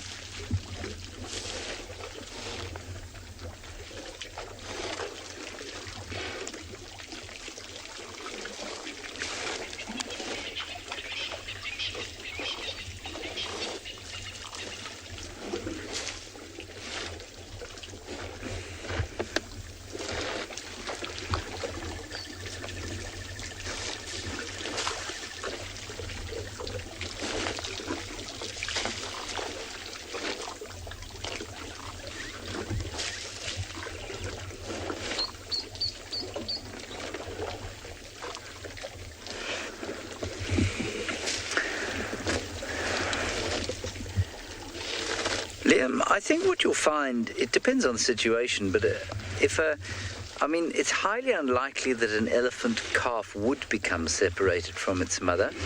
But let's say something panicked them completely and became separated. The herd would do its best to find that calf again, and they'd do it with calling. So they'd make those loud rumbling calls that they make, and that would hopefully be able to and the calf would also scream and make those sorts of noises, and hopefully that would help them to find each other. So I guess my answer to you is that they'd mainly do it through sound.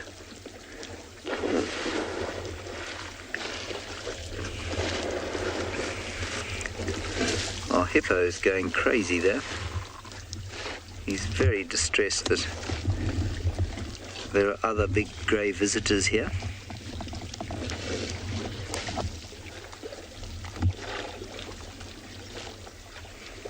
Except when we look at him. As soon as we look at him,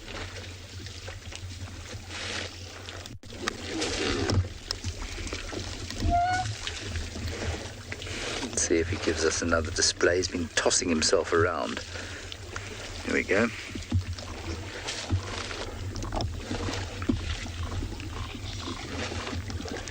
Anushka, the matriarch isn't so much chosen as just becomes. It's normally the biggest and oldest female in the herd. And what I always like to compare it with is the situation in a hyena clan, where that isn't the case, where it's by no means a sort of democratic choice of any description. The hyena clan's matriarch actually carries with it a huge number of benefits and risks, but benefits. And so, you know, it's kind of a sought-after position that dominant hyenas will fight over. Whereas in the case of the elephants, it's not. It's a teaching position. It's a leadership position as opposed to a what should we say? Like a gangster boss's position. And so there's a baby elephant shouting about not being fed. And so an elephant matriarch is there to teach and to lead, and not so much to get benefit from it. And so there's no fighting or anything like that. But with the hyenas, it's totally different. Because the hyenas, the matriarch really does get a lot of benefit from being at the top. It's better for her kids. It's better for her ability to get meals. The same doesn't apply to an elephant matriarch.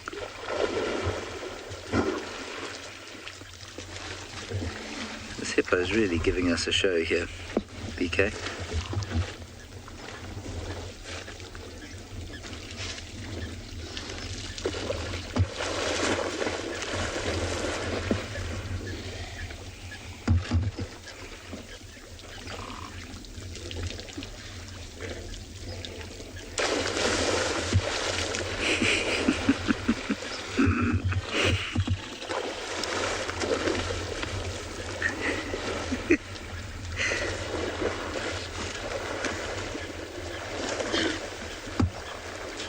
He is not pleased.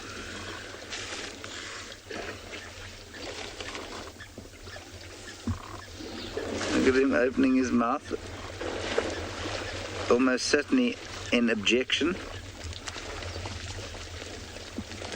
Oh, now he's spraying his dung towards the elephant. That is disgusting. And the elephant is looking on in what can only be described as bemused disgust.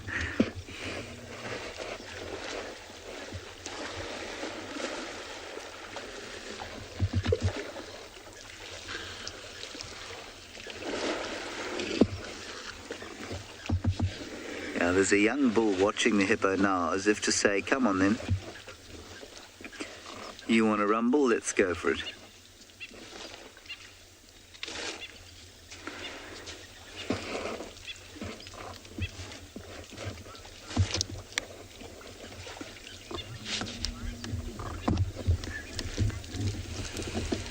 Yes, Origami, you've answered your own question. A hippo's metabolism is much slower than an elephant's. They also aren't as big as elephants, and they have a more efficient digestive system. And all of those things combined mean that the hippos just don't have to eat as much as the elephants do. Nor do they have to eat as much as rhinos do.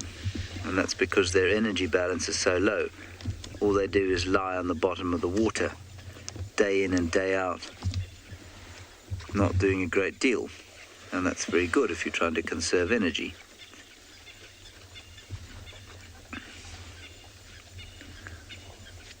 It's very bad if you want to become a top-class athlete or write a PhD, neither of which hippopotamuses have ever achieved.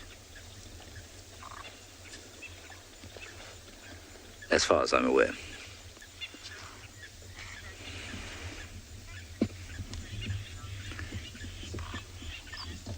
Sassy Cassie, as soon as an elephant feels that its water is threatened, it will chase the hippo out of it. And we've seen that during the drought when there was just that one small water hole around here.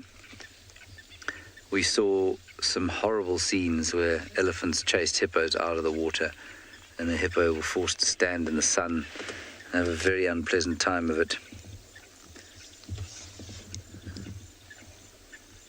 So no, not really.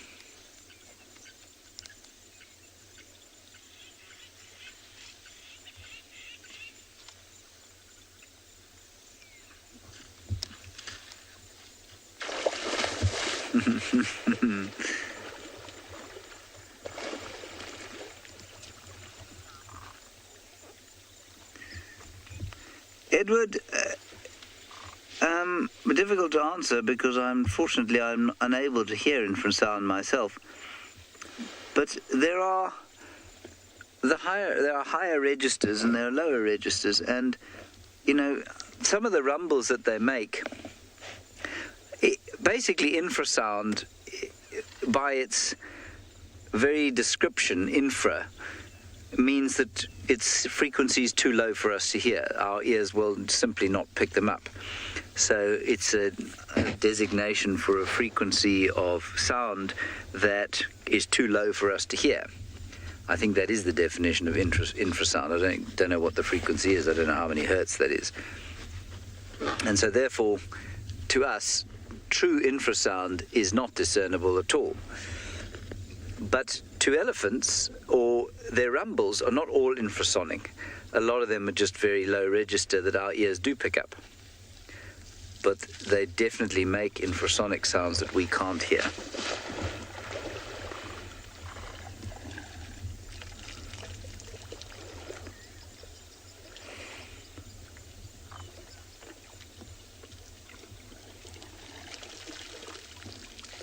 I mean, I might be slightly wrong in my definition of, or how we define infrasound, but I think it just, infrasound means too low for the human ear. But I could be wrong. It certainly wouldn't be the first time.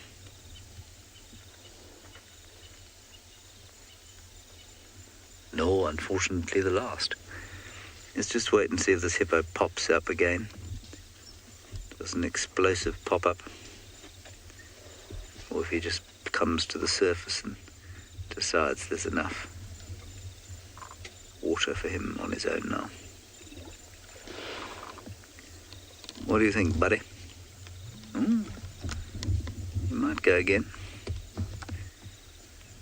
The elephants have now departed.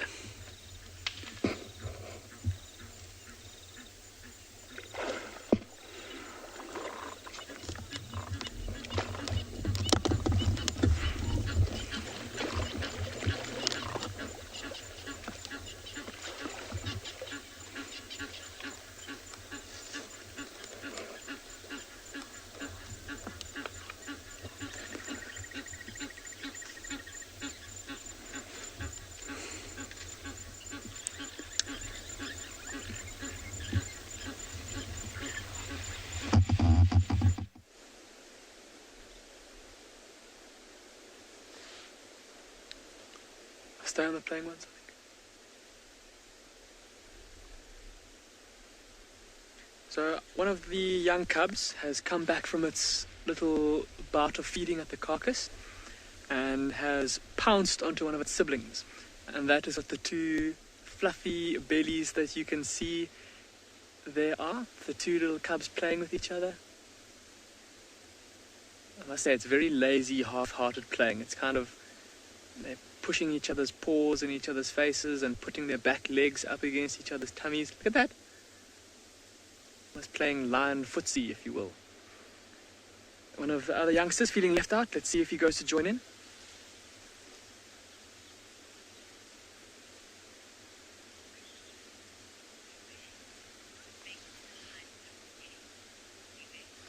Bongiwe, you're asking how big these lion cubs are going to get. Bongiwe, it's going to depend on whether they are male or female. If it's or the little male ones, when they are fully grown one day at about 7 years old, between 5 and 7 years old, they will, or could potentially weigh more than 200 kilograms, 200 to 250 kilograms, and the females could get to between 120 to about 150 kilograms when they're fully grown. And they'll be about just over a meter tall at their shoulder, maybe up to just over a meter tall at the shoulder, 1.1, 1.2 meters in extreme cases. But for the time being, they're only a fraction of that. So lots and lots of growing for these little lion cubs to do. And just talking about males and females, we haven't had much time, haven't had much opportunity to spend time with these little cubs, where they've been kind of at a level where we can get pretty close to them. The only views we've really had of them up until the last couple of days, they've always been up high in rocky outcrops with their mothers, and we're now getting the chance to work out how many males and how many females there are in this litter. So far, I've managed to identify one young male at least, and at least 2 young females. There are still 2 that I haven't been able to get a good look at. Look at that one lying on the edge, looking down into the ravine. To Blanche, you're asking how old a lion cub will be when it starts to grow its mane. So little male lion cubs, the age at which they start to grow their manes depends very much on their genetics, but on average it's normally at about a year old. And then you start to see little tufts of mane, and it starts off as kind of like a blonde beard, if you will, around the cheeks. The hair on the cheeks gets longer, around the throat it gets a bit longer, and then a little mohawk starts to grow down the back of their neck from the base of their skull. And from there it fills out normally on the throat first, and then spreads up the sides of the neck onto the back of the neck, and by the time he's fully grown, his mane will stretch all the way down his neck in between his shoulder blades and down his chest in between his front legs. It'll grow onto his elbows as well. And then again, depending on the genetics, his mane might turn dark black or dark rich browny color. It might be very red with black ends to it. Or in some populations, you get male lions whose manes stay blonde for most of their lives, and they have long, bushy, blondie, brown colored manes. Oh, look at this little lion cub stalking. Stalking its siblings. This is going to be fantastic if he tries to pounce on his siblings.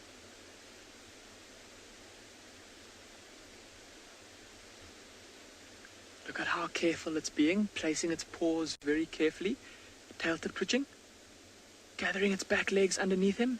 Here it comes!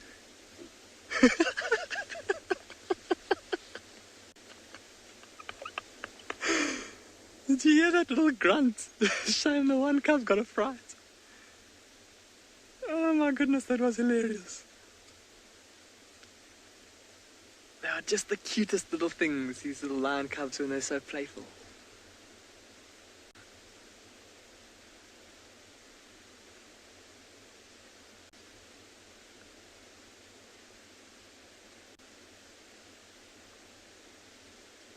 Alright, while we carry on watching all these fun antics that these little lion cubs are getting up to, let's go and have a close-up look at an elephant.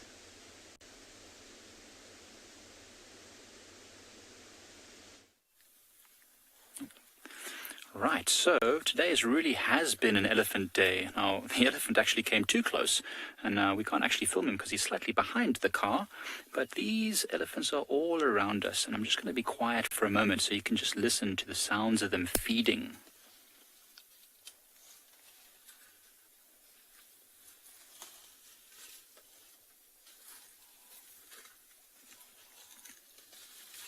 It's really amazing. There's maybe another 20 elephants or so all around us here, and there's another elephant just coming up behind the one that you're watching now with a tiny little baby. So we really had a lot of elephants on Pridelands at the moment. I think we must have had about 3 or 4 herds about this size, so maybe more than 100 elephants in total, all moving around Pridelands at the moment, which is amazing for us.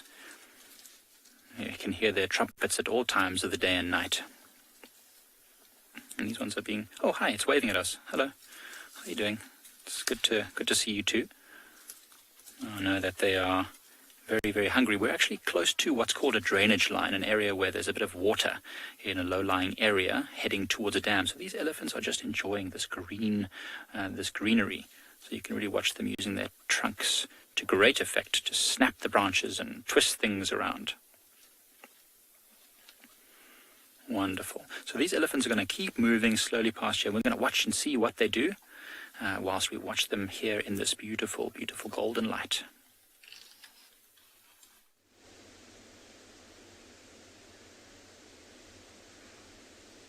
It appears that the little game has just ended. The one lion cub that was on top, the one that's now standing off to the left panting, seems to have tired and had enough. Here it comes, coming up to the edge of this little ravine and urinating. Funny enough, urinating on the exact same spot that its sibling urinated on a few minutes ago.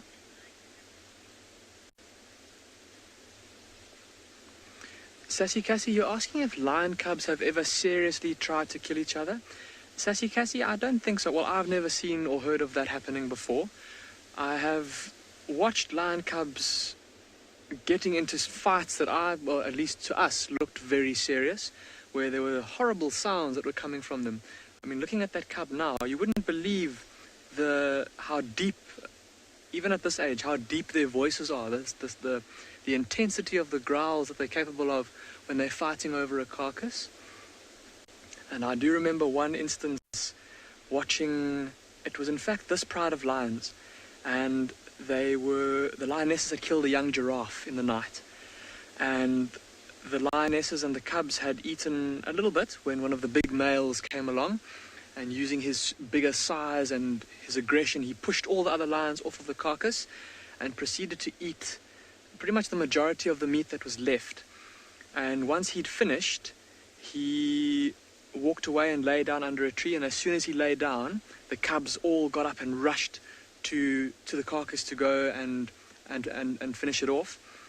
And while they were busy feeding, the two young males, it was obvious that one was eating a portion of the carcass that the other one fancied, and they got into such a voracious fight where their claws were protracted, and they were basically stuck into each other's skulls, and they were rolling around on the floor, their tails writhing and swishing all over the place, and there was the most intense growling coming from both of them. And normally those kinds of fights with little cubs, it doesn't last very long. It's a couple of seconds and then it's over. But this went on for, must have been close to 30-40 seconds, and it was so bad that one of the lionesses actually got up and stood over the two cubs and started to roar.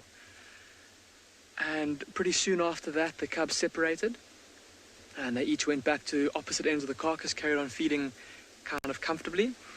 And in the midst of all of this, the big male had lifted his head and seen what was going on, and ran away with his ears pressed back as if he was running from a threat. So from that day onwards, there was a joke amongst the rangers here that those two young males were the new dominant males of this part of Pinda.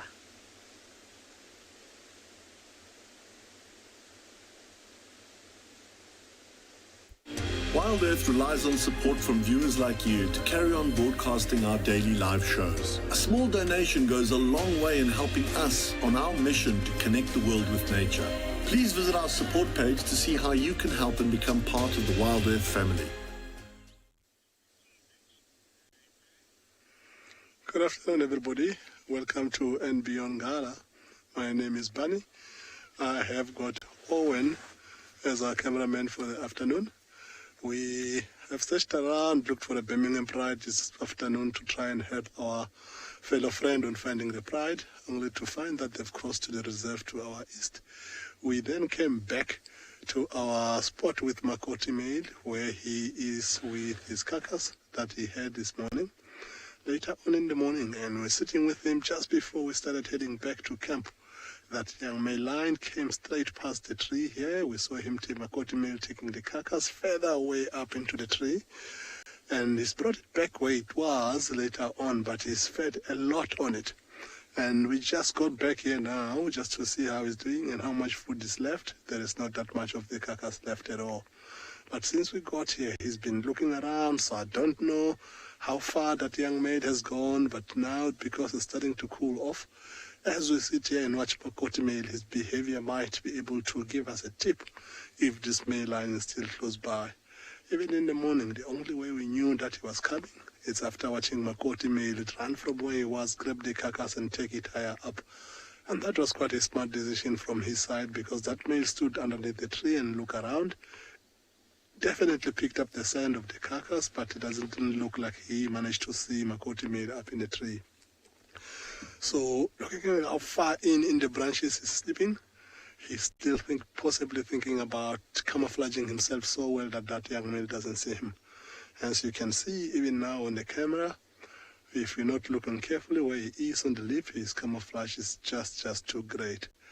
So every now and again, you see him picking up his head, looking around. He's very inquisitive today, but it might be just double checking a point to make sure that he knows what's happening around. So the plan is we stick around with him. Maybe we'll see him coming down to finish up most of what the carcass is. But in the meantime, while we're sitting here quietly, we're going to be keeping and listening out to hear if that young male will be calling again. On the background, there is a noise that you can hear, which is vultures up in a tree, which is something that he might be interested on if he didn't have this carcass here. But right now he's got too much of a full belly for him to want to go try something that small. Looks like he's not going to do much right now. So we are going to just sit with him and see. Looking at how much of this carcass is left, I don't think he will be here tomorrow morning.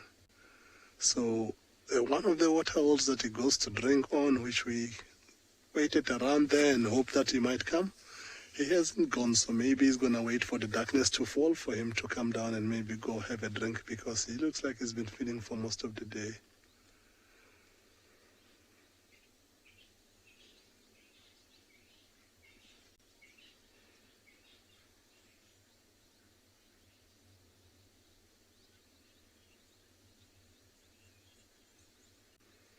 So while we wait with him, as we try to see what is going to unfold, as things start quietening down, we're going to send it somewhere else to go see a spotted cat that's about to find a meal like he has now.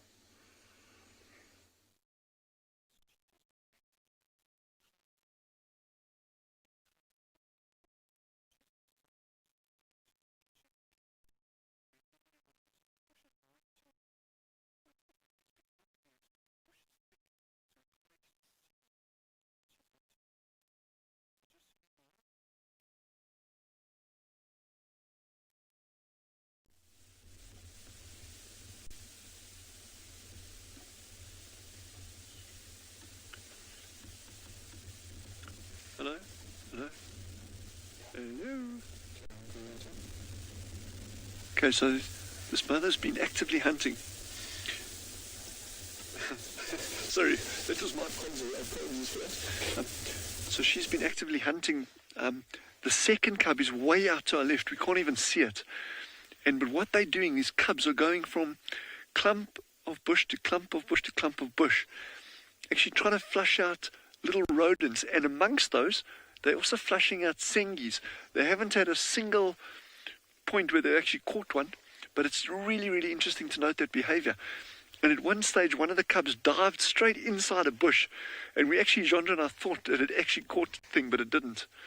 But Mom has been quartering the entire time. It's been fantastic to watch. She goes into the wind, and then cuts back, and then goes in, and then cuts back, and then goes in. So she's zigzagging through this block, 100% using the wind. There's no question here.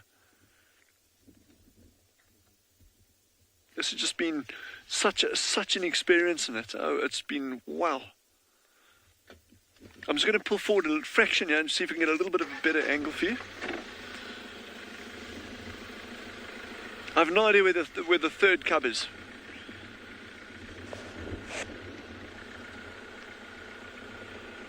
And we've just been sticking far behind her the entire time.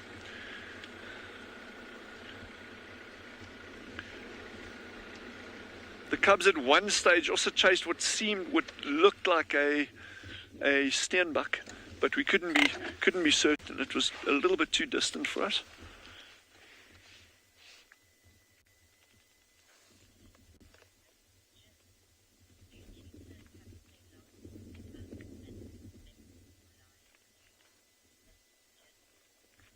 Miss Jenner's asked a really good question as well. Do cheetah cubs stay longer with the mother than lion or leopard cubs? Out of the three, in fact, the difference there, the key difference there, you should actually compare it with what do you call them, leopards and cheetah, rather than looking at lions. Because the thing is with lions, you know, we know the lionesses, the females born to pride stay with the pride. It's the males that disperse, normally about 18 months to 2 years. So that's kind of the time frame that you're looking at for cheetah youngsters. Yes, they're playing with each other now, running up and down. But if you compare cheetah and leopard, the youngest I've seen that I know of, 100% on Tswalu, of a cheetah a leopard cub being ditched by his mom is at 10 months, which is very, very, very young, even for leopard. But the big thing there is leopard are incredibly adaptable hunters, and they're not specialist hunters. So they will go for, literally, they'll eat insects if they have to. They'll go for reptiles, they'll go for birds, they'll go for fish, they'll go for small mammals, they'll go for large mammals. So their diet is incredibly varied, whereas cheetah are very, very specialist hunters. So that I think that time spent with mother is absolute gold in terms of learning that technique. So if you had to get a 10-month-old cheetah cub with you, that thing would be, I reckon, would be dead in a month. So yeah, 18 months to 2 years, that's what the kind of time frame that you're looking at. Which, if you do compare it to lions and leopards, it's about the same kind of time frame for dispersal males on lions and for youngsters on leopards. 16 months, give or take.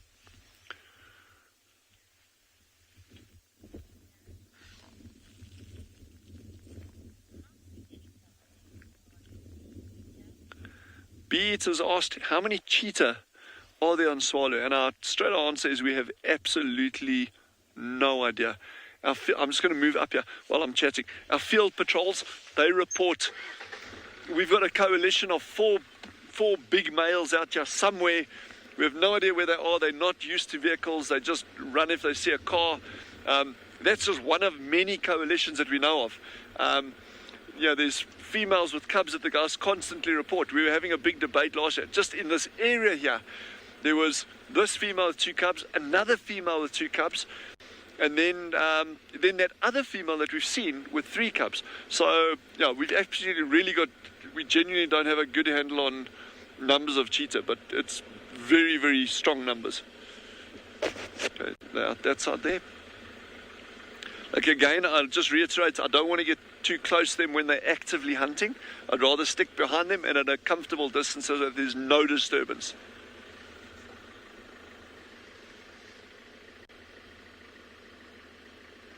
Ingo has asked, have I ever seen cheetah hunting meerkats? I haven't. But that being said, if someone had asked me, like I say, an hour ago, would cheetah hunt sengis? I would have said, no, they won't hunt sengis. So there we go. So, again, Jandra and I, we chat a lot on the vehicle and that. And one of the things we were saying, well, a youngster would be triggered by pretty much anything. I mean, so if something crosses its path, why wouldn't it go for it? And there must be a record hidden somewhere on someone's dusty shelf of a meerkat having been caught by a cheetah. There has to be a.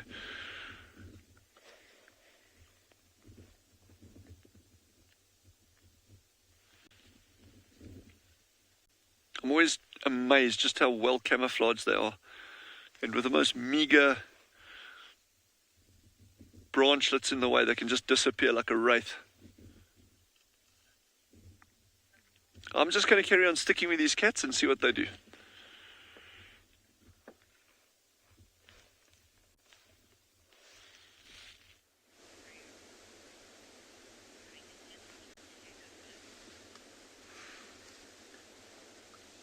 So our little cubs look like they are starting to lose energy.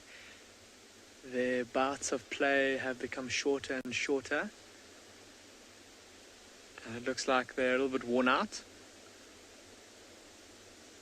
As they should be after a day of eating and playing. Really takes it out of you when you're a little lion cub. It's tough work eating a whole wildebeest all by yourself with only a little help from mom.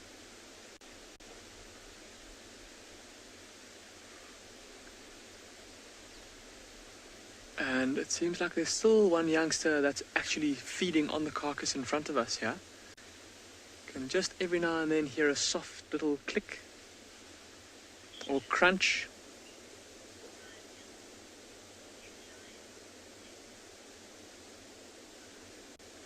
Zeke, who's 5 years old, you're asking if lions hiss, and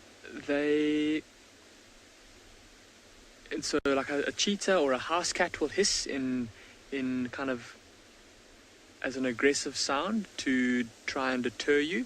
A lion will normally growl, and there's a much deeper, much more threatening sound. I've heard lions make a noise similar to hissing, but typically when they're going to threaten something, they'd rather use a growl than a hiss. It's kind of like it's a very deep hiss is the sound that I've heard them make. Oh, and just like that, all flat and fast asleep. The odd little twitch of the paw. And they look so comfy in that long grass with their fat little tummies full of wildebeest meat. And it's actually a fantastic little spot that these lionesses have for their youngsters. There's as I've been saying, a deep ravine just close to where the nearest youngster is lying, and that is where one of the adult lionesses is currently resting. She's down there with another one of the cubs. The carcass is just to the left of that ditch, and I'm pretty sure that these lionesses will probably keep these cubs in this ditch for the evening. It's nice and protected. They're not going to get too cold down here. There's a bit of protection from it if there's any chilly winds blowing.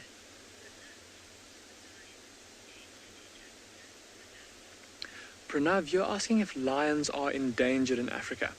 Pranav, their numbers have decreased drastically in the last 50 years and beyond that, but they're currently not classified as endangered, although there is cause for us to be concerned for their conservation or for the future of lions throughout Africa. And their biggest threats are mainly habitat loss. Lions need lots and lots of space over which to roam and hunt.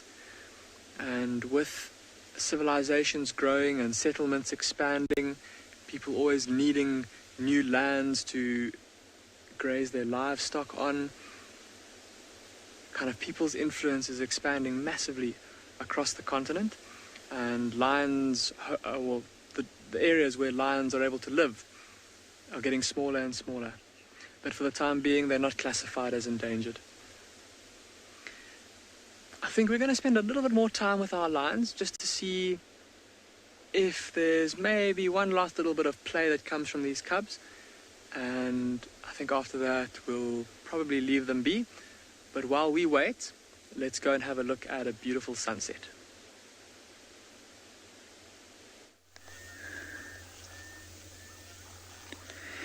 Here we are at Djuma Private Game Reserve on the western edges of the Great Limpopo Transfrontier Park, and the sun is going down.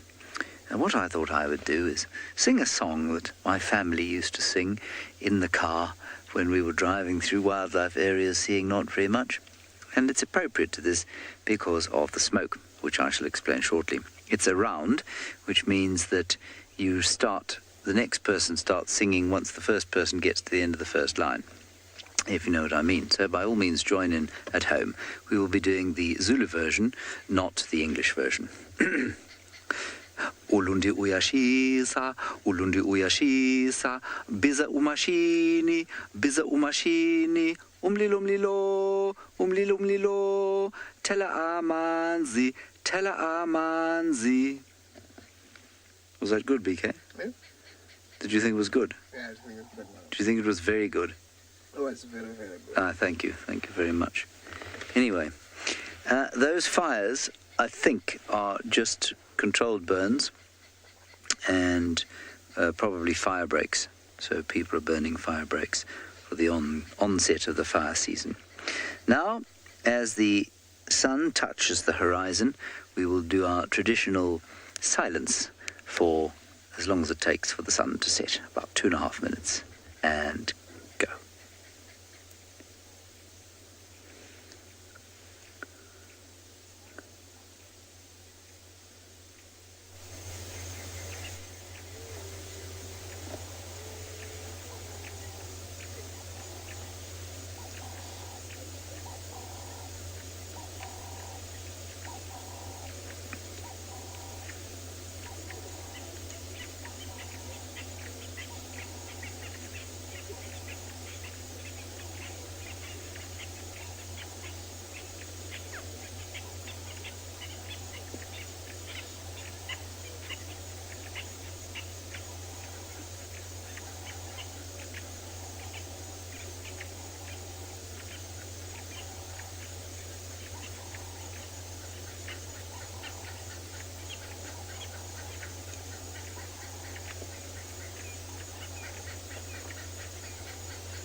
But I hope that filled you with as much peace and happiness as it filled me with.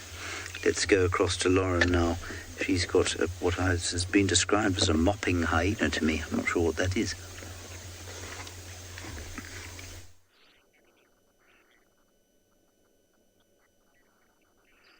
I also know who is filled with happiness. Queen Rib Robs. And filled with a lot of other things too. I don't want to know what is in that tummy. Now we've popped by. Situation remains unchanged. Actually, the situation has changed slightly. The smell is diabolical. I don't know if it's Ribbon or the carcass, but either way it's not pleasant. She's not moved and no sign of cubs. Now, I had a chat with James about this morning. James said the cubs could be inside the den sleeping. Absolutely, of course they could be this morning.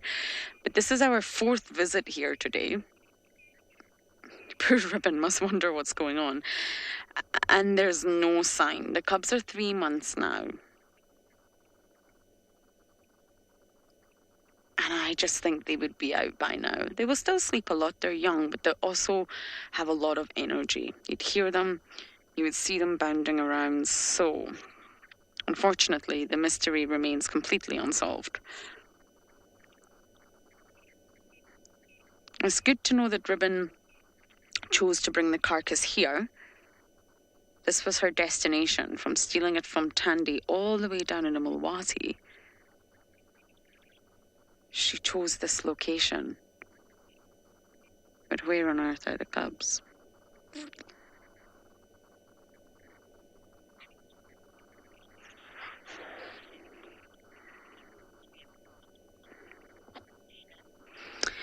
Anushka, I'm not sure I can answer that unless you're referring to today, because I really don't know where the cubs are and I don't know when the last time Ribbon saw them. But if you're referring to today, then yes, it is quite normal for them to be apart. Just like leopards and lions, the mums have to stay strong. They have to hunt, they have to eat to get nutrition, to provide milk for the youngsters, which is very nutritious for hyenas.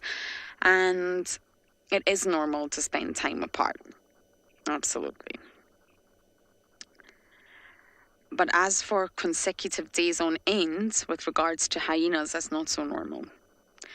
Now, for any of you that are maybe new, we did actually have an incident with the old matriarch called Corky, who got attacked by an Avoca male, and she got so badly injured that she actually left for a few days.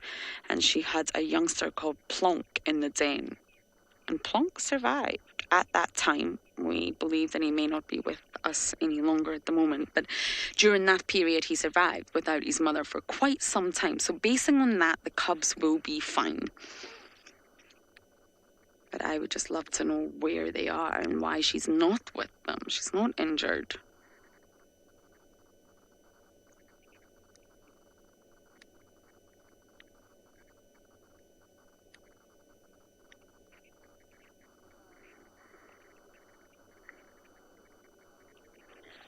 Safari lover, very possibly, yes, if it's a clan member, a female. I'm not entirely, I really don't think she would leave them with a male, even if the males belong to the clan, the Juma clan. But a female, yes, especially the likes of Ntima. Ntima's her older daughter, who's approaching 3.5 now. And they're very, very close, mother-daughter relationship. And she would leave the cubs with Ntima. But hyenas do not allosuckle, and there's no other lactating mothers in the clan. So we are going to leave Rib Robs for now. We'll try and pop back later if we can, but time is running out, and we're going to bumble on and see what else we can find.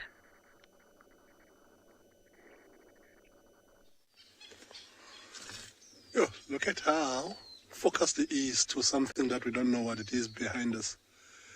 It caught his attention, it really jumped up, but whatever it was, it looks like he's gone to relax again. So it's a hyena. So he realized that it's a hyena, and he knows for a fact that hyenas can't climb trees, so he knows it's safe. I do think, looking at how quickly he jumped and looked up like that, that maybe he thought that line was back in this area, but fortunately for him, not. So there is one spotted hyena which now is walking behind us, might come into the view shortly.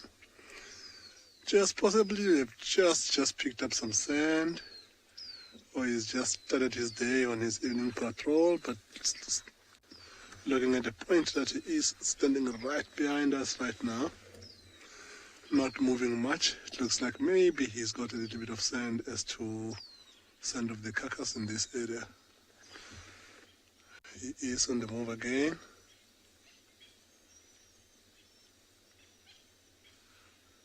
You can see how this leopard is completely ignoring this hyena. Now that he knows that it's a hyena, and obviously he would have been in countless times up a tree and a hyena on the ground, over the time he's realized how safe it is.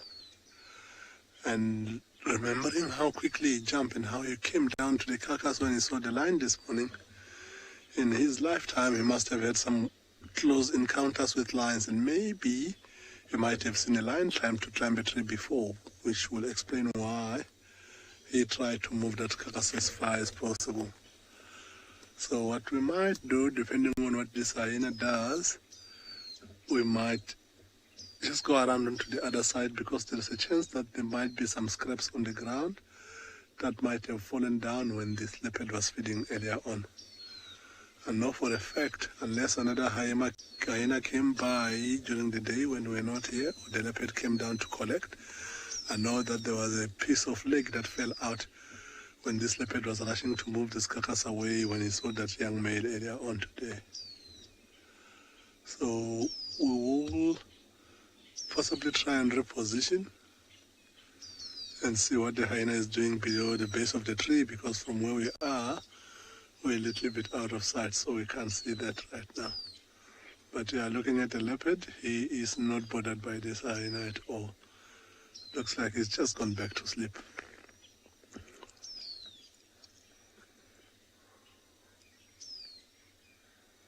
So while we try to drive around to see if we can get any better view for now, I'm going to send you to someone else with a cat that's also flat like our one.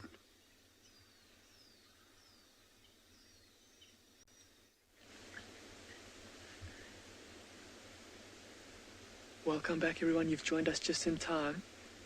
One of the adult lionesses has jumped out of that ravine and she's laying down in amongst the cubs. And look at this youngster trying to suckle. How precious is that? Now, although we said that these cubs have been feeding on meat quite a lot, they still at this age will be suckling from mum, just to supplement their diet of meat. You might be able to hear some snorting in the background, everyone. There's quite a large herd of impala silhouetted against the western skyline off to our left, and they have amazingly managed to spot these lions all the way from there, and they've been alarm calling at them for the last 10 minutes or so.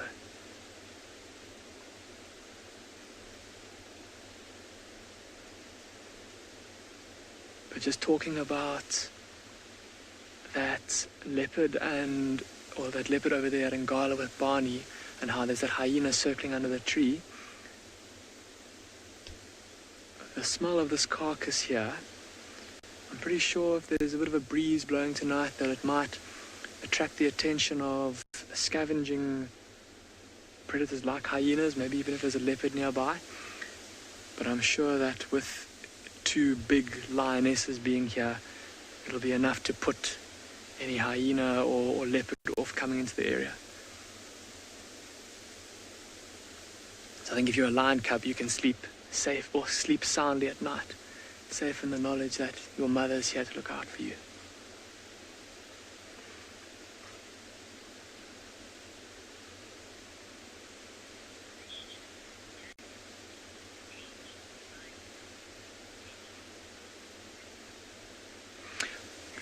Daniel, you're asking a very interesting question. You're asking at what age do lion cubs start using their Jacobson's organ? Daniel, I have... Lioness has had enough, rolling over onto her back. Daniel, I've noticed lion cubs using doing phlegm and grimaces from about 1 year onwards. To be honest with you, Daniel, I have not done any reading into how old they are when they start to use it. But in my own experience, like I said, I've seen them start to use that organ from about 1 year old. And they'll pretty much imitate their parents, their father, their mother, and they'll go up to urine or scent marks or dung left by other lions, and they'll curl up their lips and do a phlegm and grimace, just like their parents. It can be quite funny to watch sometimes. A little male lion with his scraggly little beginnings of a mane going and doing a phlegm and grimace, and sometimes even pretending to scent mark after that as well. Look at that cub now, lying on its mother's tummy, insisting that it wants more milk. And I'm surprised that the rest of its siblings haven't come to join it just yet.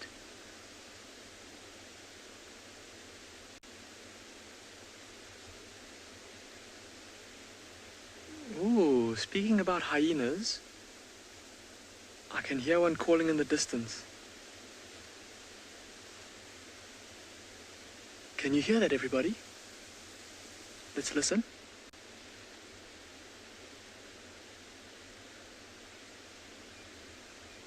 Ooh, two hyenas. I think they might be just too far away for our microphone to be able to pick up the sound.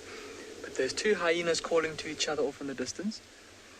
Like I said though, I think no matter how tempting the smell of this carcass is to them with two big lionesses here, I don't think they're going to come anywhere near. Look how that lioness is lying on her back. Her back legs in the air.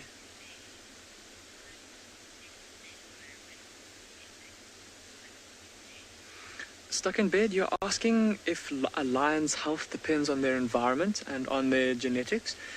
It will, stuck in bed. So a lion with weaker genetics is, of course, more likely to get sick than a lion with stronger genetics. And there may be genetic disorders that get passed on between lions that then might lead to one lion getting some kind of genetically, or it might inherit a disease, so to speak. I've forgotten the word. But then the environment, of course, impacts it as well. So during times of drought, when other animals tend to get sick and die, or lose condition and die, often you find that all those extra carcasses mean that lions' health is often much better than many of the herbivorous animals around. If there's less prey, then lions do lose condition, and then they become more susceptible to getting things like mange and other diseases. Sorry, hereditary. Hereditary was the word that I was looking for. Sorry about that, everybody. But yes, stuck in bed. So environment as well as genetics can influence a lion's health.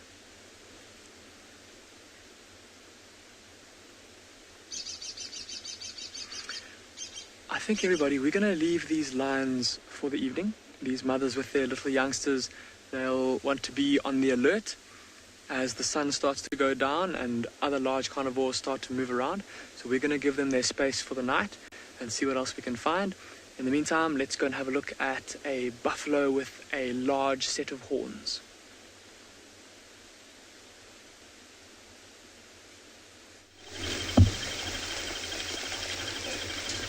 Well, I suppose they're pretty spectacular horns, fairly standard issue buffalo horns, these ones.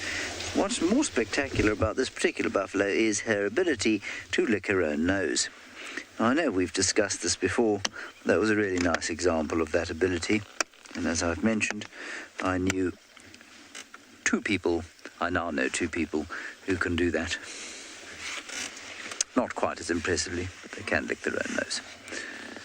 That buffalo is part of a much bigger herd that has come down to drink. There's the tail end of it now drinking at this waterhole in the northeastern corner of Djuma.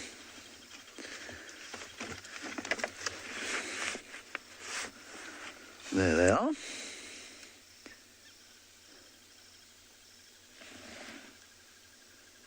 It's so lovely having so many buffalo around.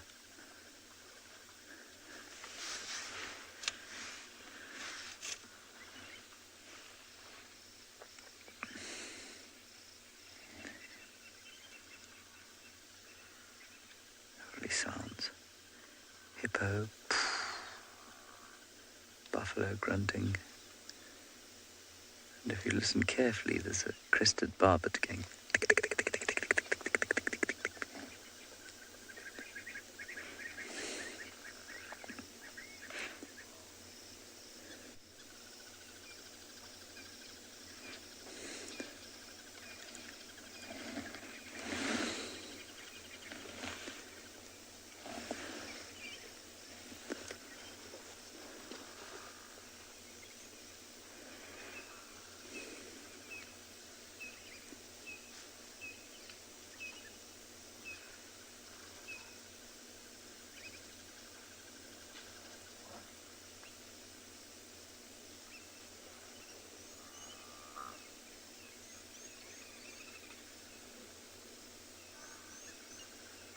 You might also just be able to pick up the sound of the little grebes that live here.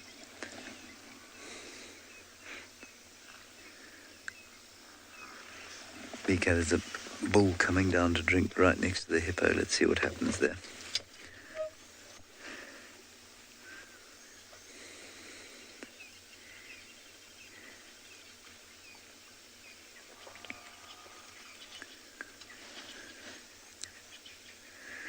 They do sometimes, Dolly Greats. They do form a sort of protective formation if they lie down. You know, it's kind of how they move in a protective formation, with the youngsters and vulnerable females in the middle and the big bulls out on the outside. Sometimes there are adult females in front too, leading the way. But then at night they will put the youngsters closer towards the middle of the group if they do lie down. Now, they tend to lie down on winter evenings more often than not, and then in summer they can be relatively nocturnal, actually. So it just depends on when they're sleeping.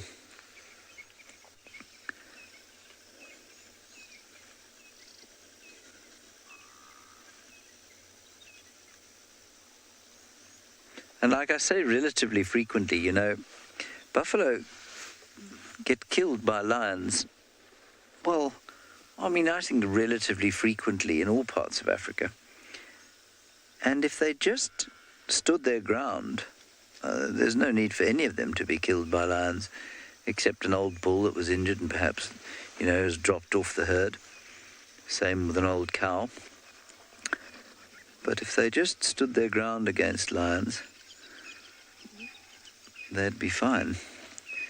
But lions manage to panic them, and once they start to panic, and the lions get in amongst, then there can be a nasty mayhem.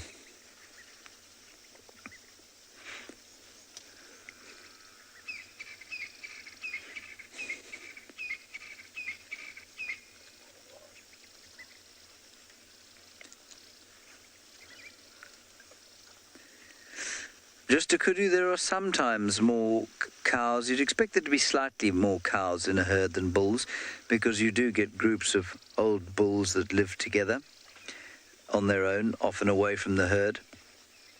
Young bachelor groups sometimes move away as well. So I would say you probably expect to find, I don't know, let's say a ratio of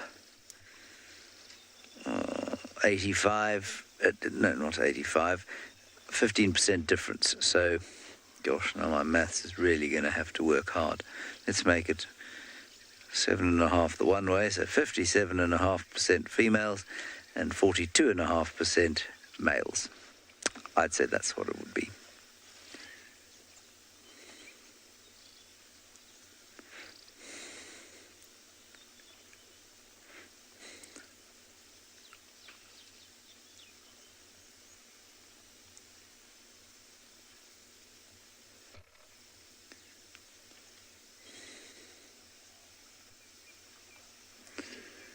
Right, I believe that we are now going to see some leopards on the move. I don't know where they are, but I'm sure they'll be fascinating.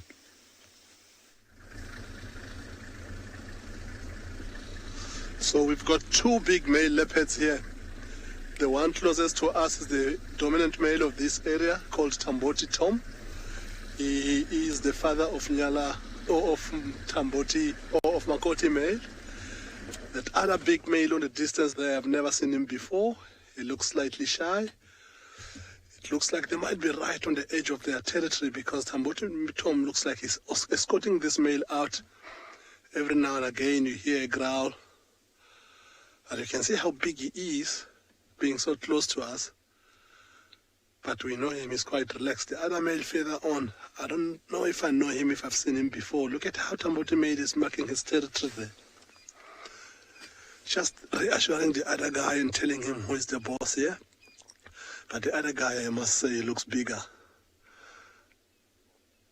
So look at it, how he's staring at him and just watching and looking at him walk away. As much as they are on each other's edge of the territory, the smart thing to do is to avoid the conflict, because they could both walk away with a serious injury from this.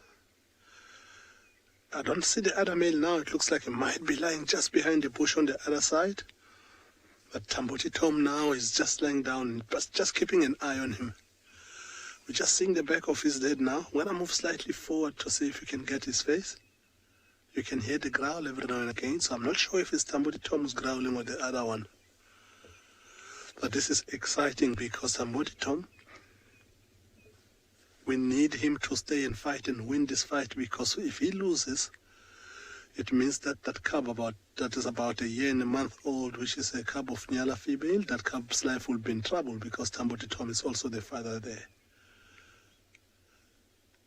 Sounds like the other male is the one that's growling. So we're going to start and move slightly forward. Don't get anywhere in between them. We're going to try and stay as neutral as we can and keep our noise level down as we talk, just to hear all the sounds that they make.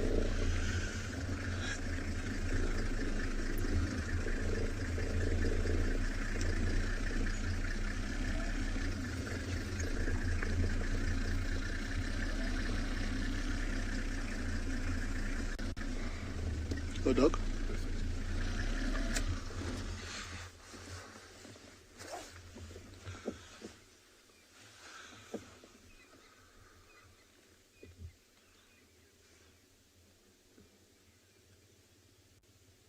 Can you hear Tamboti Tom growling again?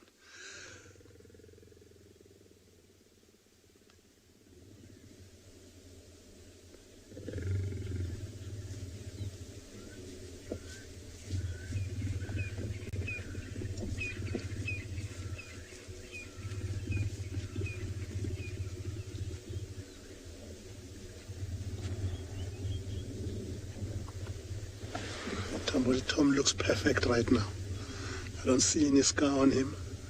Even if they've had a little bit of a battle, he hasn't picked up any injuries from this fight as yet. But you can see how confident he is, how he growls and he keeps moving forward towards where the other big male leopard is standing. Again, he's marking his territory just behind the bush there, as you can see. Trying to reassure who is the boss here.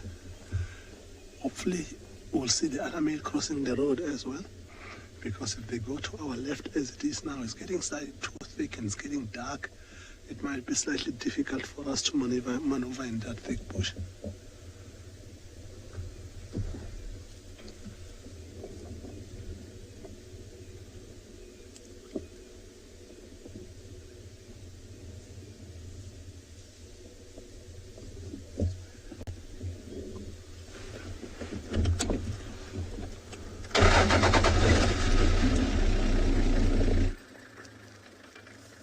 Watch the other, look at how big is that other leopard. It's crossing the road now right in front of us. I don't know if I've seen him before, like I said earlier, but looking at how he looks like he's actually even shy of vehicles. He's keeping his distance, but if it means that he's trying to get away from Tamboti Tom, that works for me, because we right now cannot afford to have Tamboti Tom losing this fight. Then I'll give you one last view of them. They're still walking parallel to each other. We haven't touched each other. They haven't chased each other. But you can see where Tamboti Tom is walking down the path there, down towards the drainage line. I think this is going to be it. The bush is getting too thick. It's getting dark as well. I think we're going to have to leave them alone. And hopefully we'll find Tamboti Tom in the next few days. And maybe we'll see if he's... We'll see if we see him next, if he's picked up any injuries from this fight, or if he's still not look as perfect as he looks now. We'll know that he's managed to win this fight. So we'll send you to Dylan now to see what his cheetahs are up to, and we're going to leave these leopards to carry on with their battle. So these cats have just been consistently hunting. And she's moving, lying down, super alert.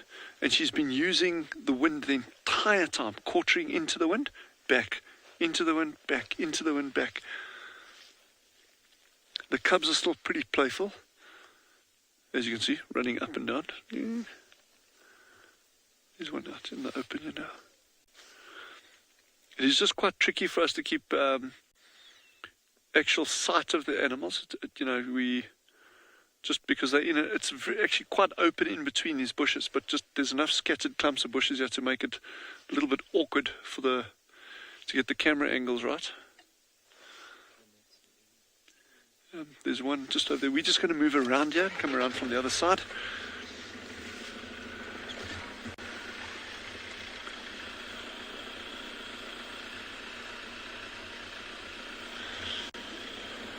Just please repeat that question, MGN, something about the least of the big cats. Huh? Oh, so, sorry, that was my bad hearing there. Yeah, they spend a lot of time. It'll be a lot less than lions, but they certainly do spend a lot of time resting up. And I wouldn't say it's probably much less than leopards. I mean, leopards spend a huge portion of their day also just chilling. But I think the specialized nature of their hunting means that they've really got to be out and active. I mean, they've covered now, since we've been going, probably in a straight line 3 kilometers, but zigzagging they've probably covered 5 kilometers of ground now.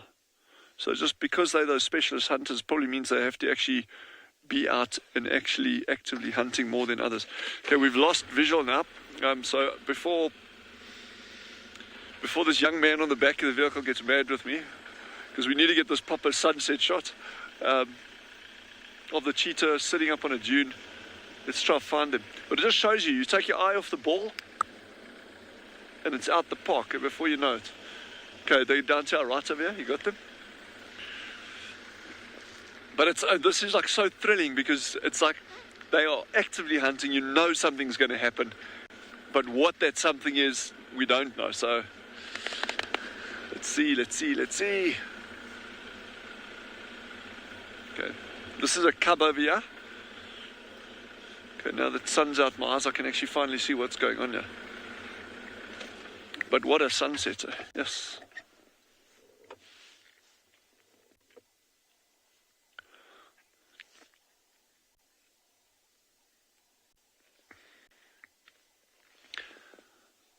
Butterflies asked, are there any adult male cheetah following these ones?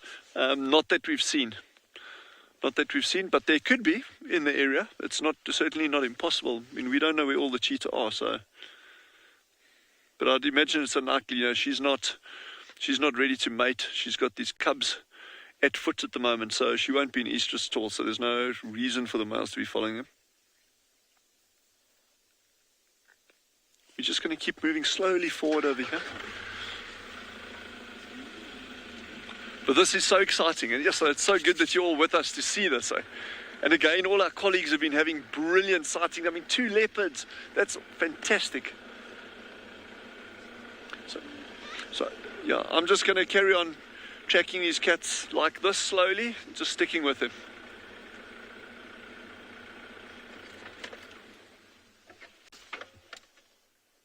There's one there, one here. I don't know where number 3 is. That might be Mom.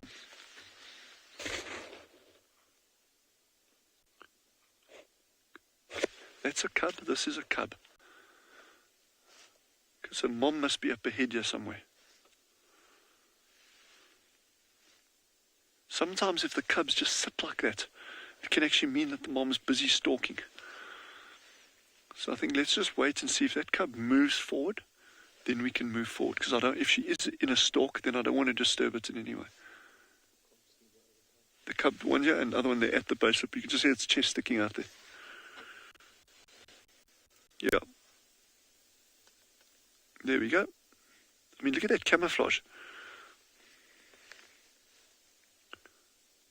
And Mom may be sitting 15 yards in front of us behind this other bush. I don't know. But I'd rather check that the cubs move, and then I can move.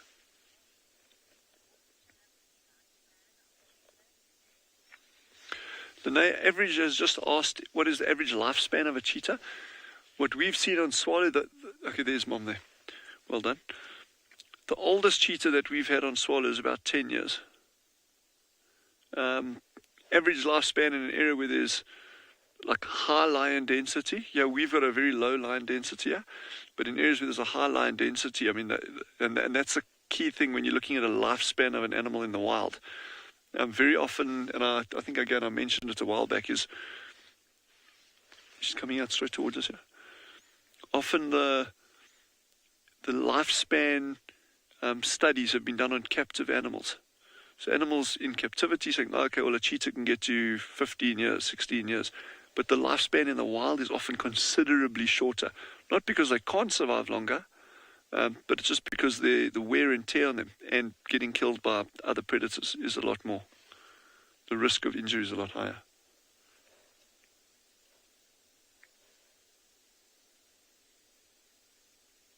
But this is a female in her prime. This female, it's her second litter of cubs, and she's now probably 5 years old, or 6 years old. Yeah, so she's still got a lot of mileage left in her.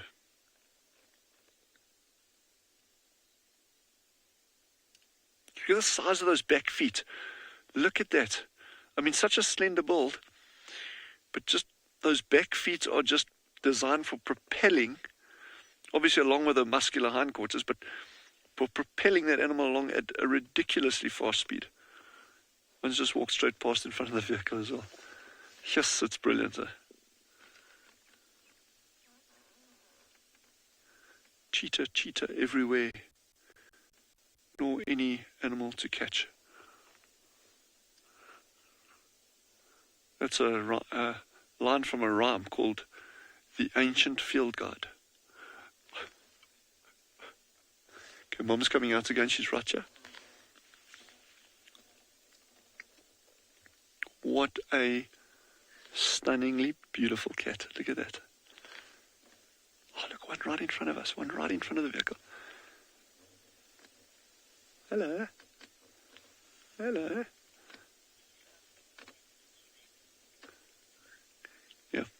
Yeah, when I start looking tasty something, then you must know it's really desperate.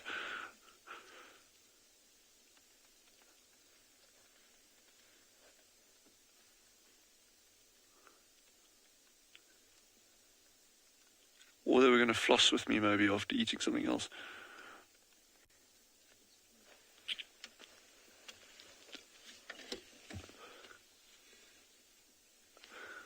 Yes, it's beautiful out here.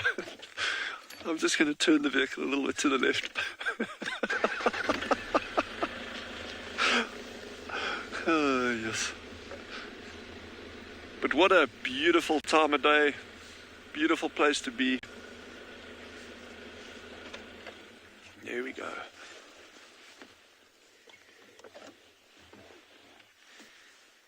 And it's just nice to see how relaxed they are in the presence of the vehicle. There's no...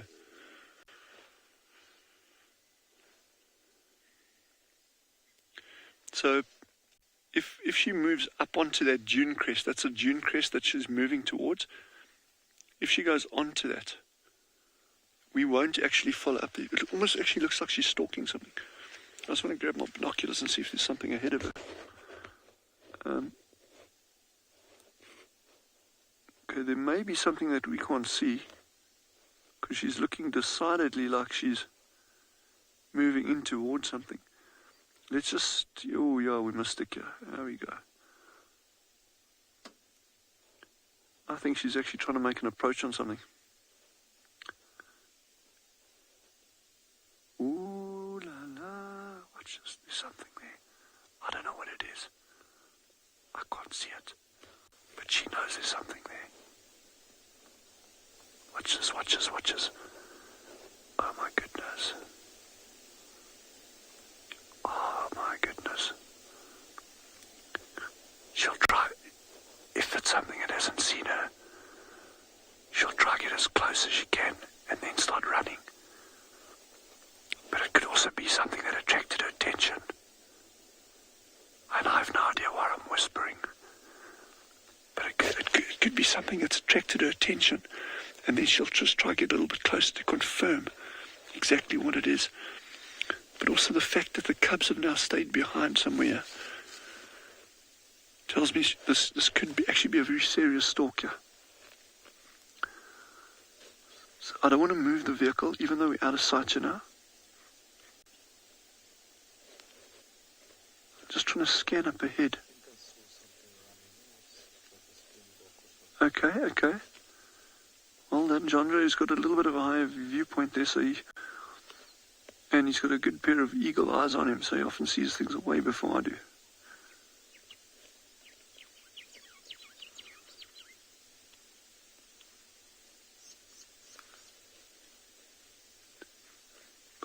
prescription glasses and my prescription hearing aids should arrive next week, which will help me a lot.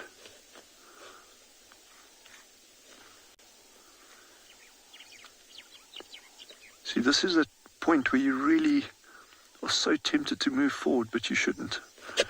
And it's not about having to see that thing. You really want to just sit back and not in. And the cubs are coming out now. They're also very interested.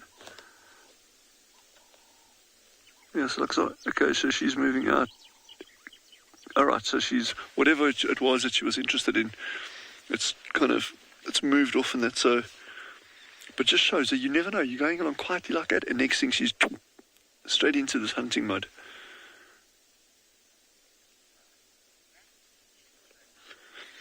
I think we're going to I'm just going to stick here a little bit longer, and, oh, there goes a steenbuck. A duiker was actually running off. Steenbuck. Can you sit in the open there, Jandre? Oh, she's actually going to go for it. She's going for it. She's going flat out for it. Oh my goodness. No, okay, I can't see.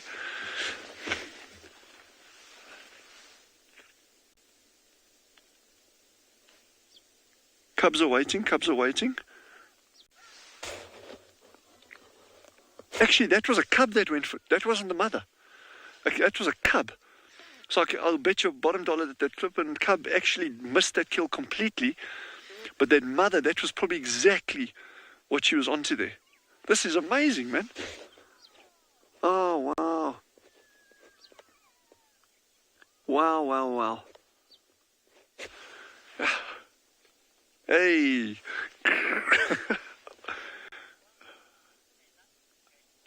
Yeah. So I'm just going to stick with these and see what happens further here. Whew, nice.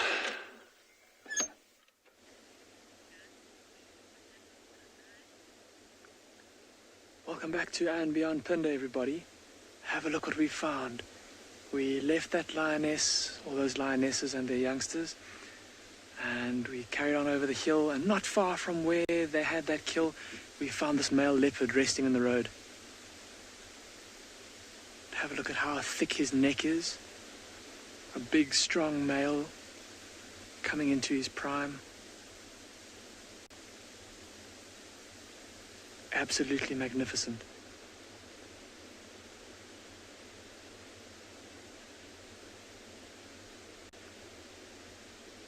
And what a day it has been here. Well, I suppose at all the properties that we've been filming from for Wild Earth. But myself and Marcel were just saying, super special day for us, being able to see cheetah this morning, lions this afternoon, and now a leopard as well.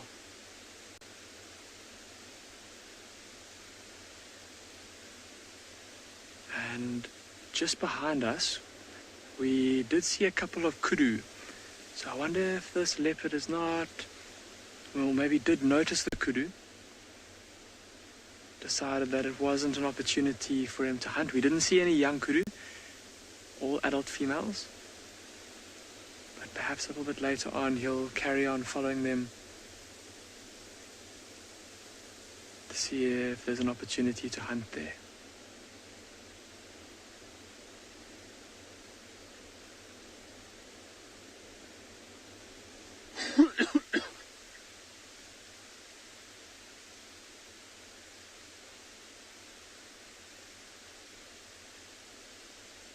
Just so mesmerizing. Look at that coat, those rosettes down the side of his body. And we've been taking lots of screenshots. There's quite an intensive leopard study that's been going on here on Pinda for many years, trying to not only better understand the population of leopards here, but also the population dynamics. And so by taking all these screenshots, we'll be able to look at his spot patterns and try and match them with photographs that we've got from camera traps to try and figure out which male leopard this is.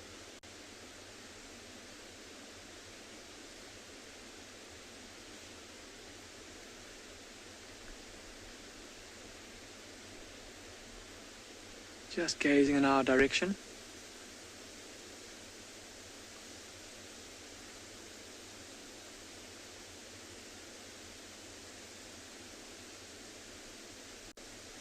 And looking pretty relaxed. There's a lovely breeze that's blowing in from over his back. See, now he's... Oh, I thought he was going to turn the face into it, maybe sniff. Oh, as he's doing there.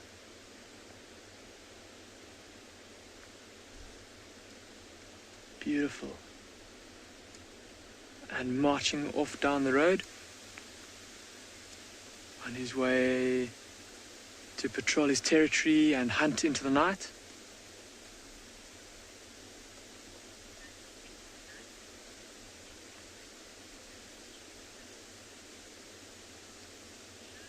What a special afternoon we've had.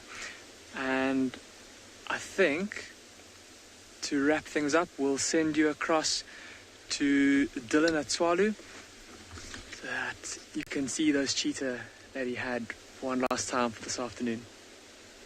Wild Earth relies on support from viewers like you to carry on broadcasting our daily live shows. A small donation goes a long way in helping us on our mission to connect the world with nature. Please visit our support page to see how you can help and become part of the Wild Earth family. Yeah, so these cheetah have just been absolutely teasing us the whole afternoon. They've given us some spectacular viewing and some little heart-stopping runs there, even if it was only after Sengi's. I don't know if my heart was stopping on behalf of the Sengi or on behalf of the cheetah, or on behalf of our Pearl Gendre trying to get the shot. But either way, it was very, very exciting. And I just have to say this straight out.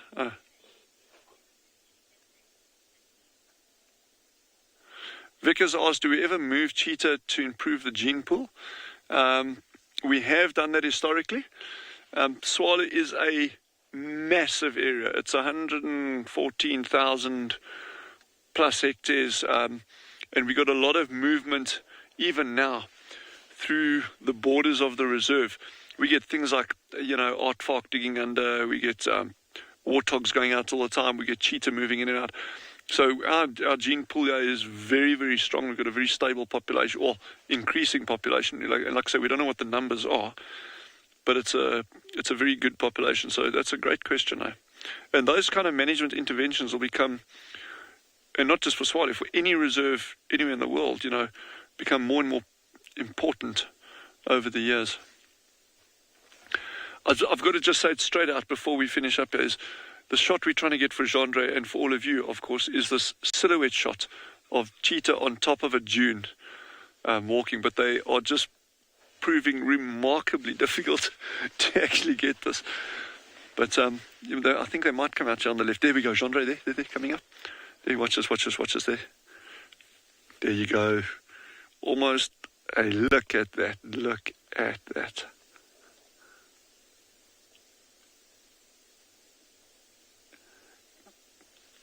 That is Africa. That is Africa at its absolute finest. So again, I just want to thank all of you people that have taken the time to actually link in and join us on these drives, just from my side. And I'm sure, again, I talk on behalf of all of our colleagues and, the cameramen and that, and directors, and I'm sure. But it's just really, really is genuinely a privilege having you with, and to be able to share, look at this moment, to be able to share this with you and engage with you. It is just so special. So thank you for that. So I think we couldn't have gone out on more of a highlight today. Watching two cheetah cubs at sunset, playing around, rolling around. Wow. Have an amazing evening. Please all stay safe. We look forward to seeing you again tomorrow morning. And have an amazing evening. Thank you.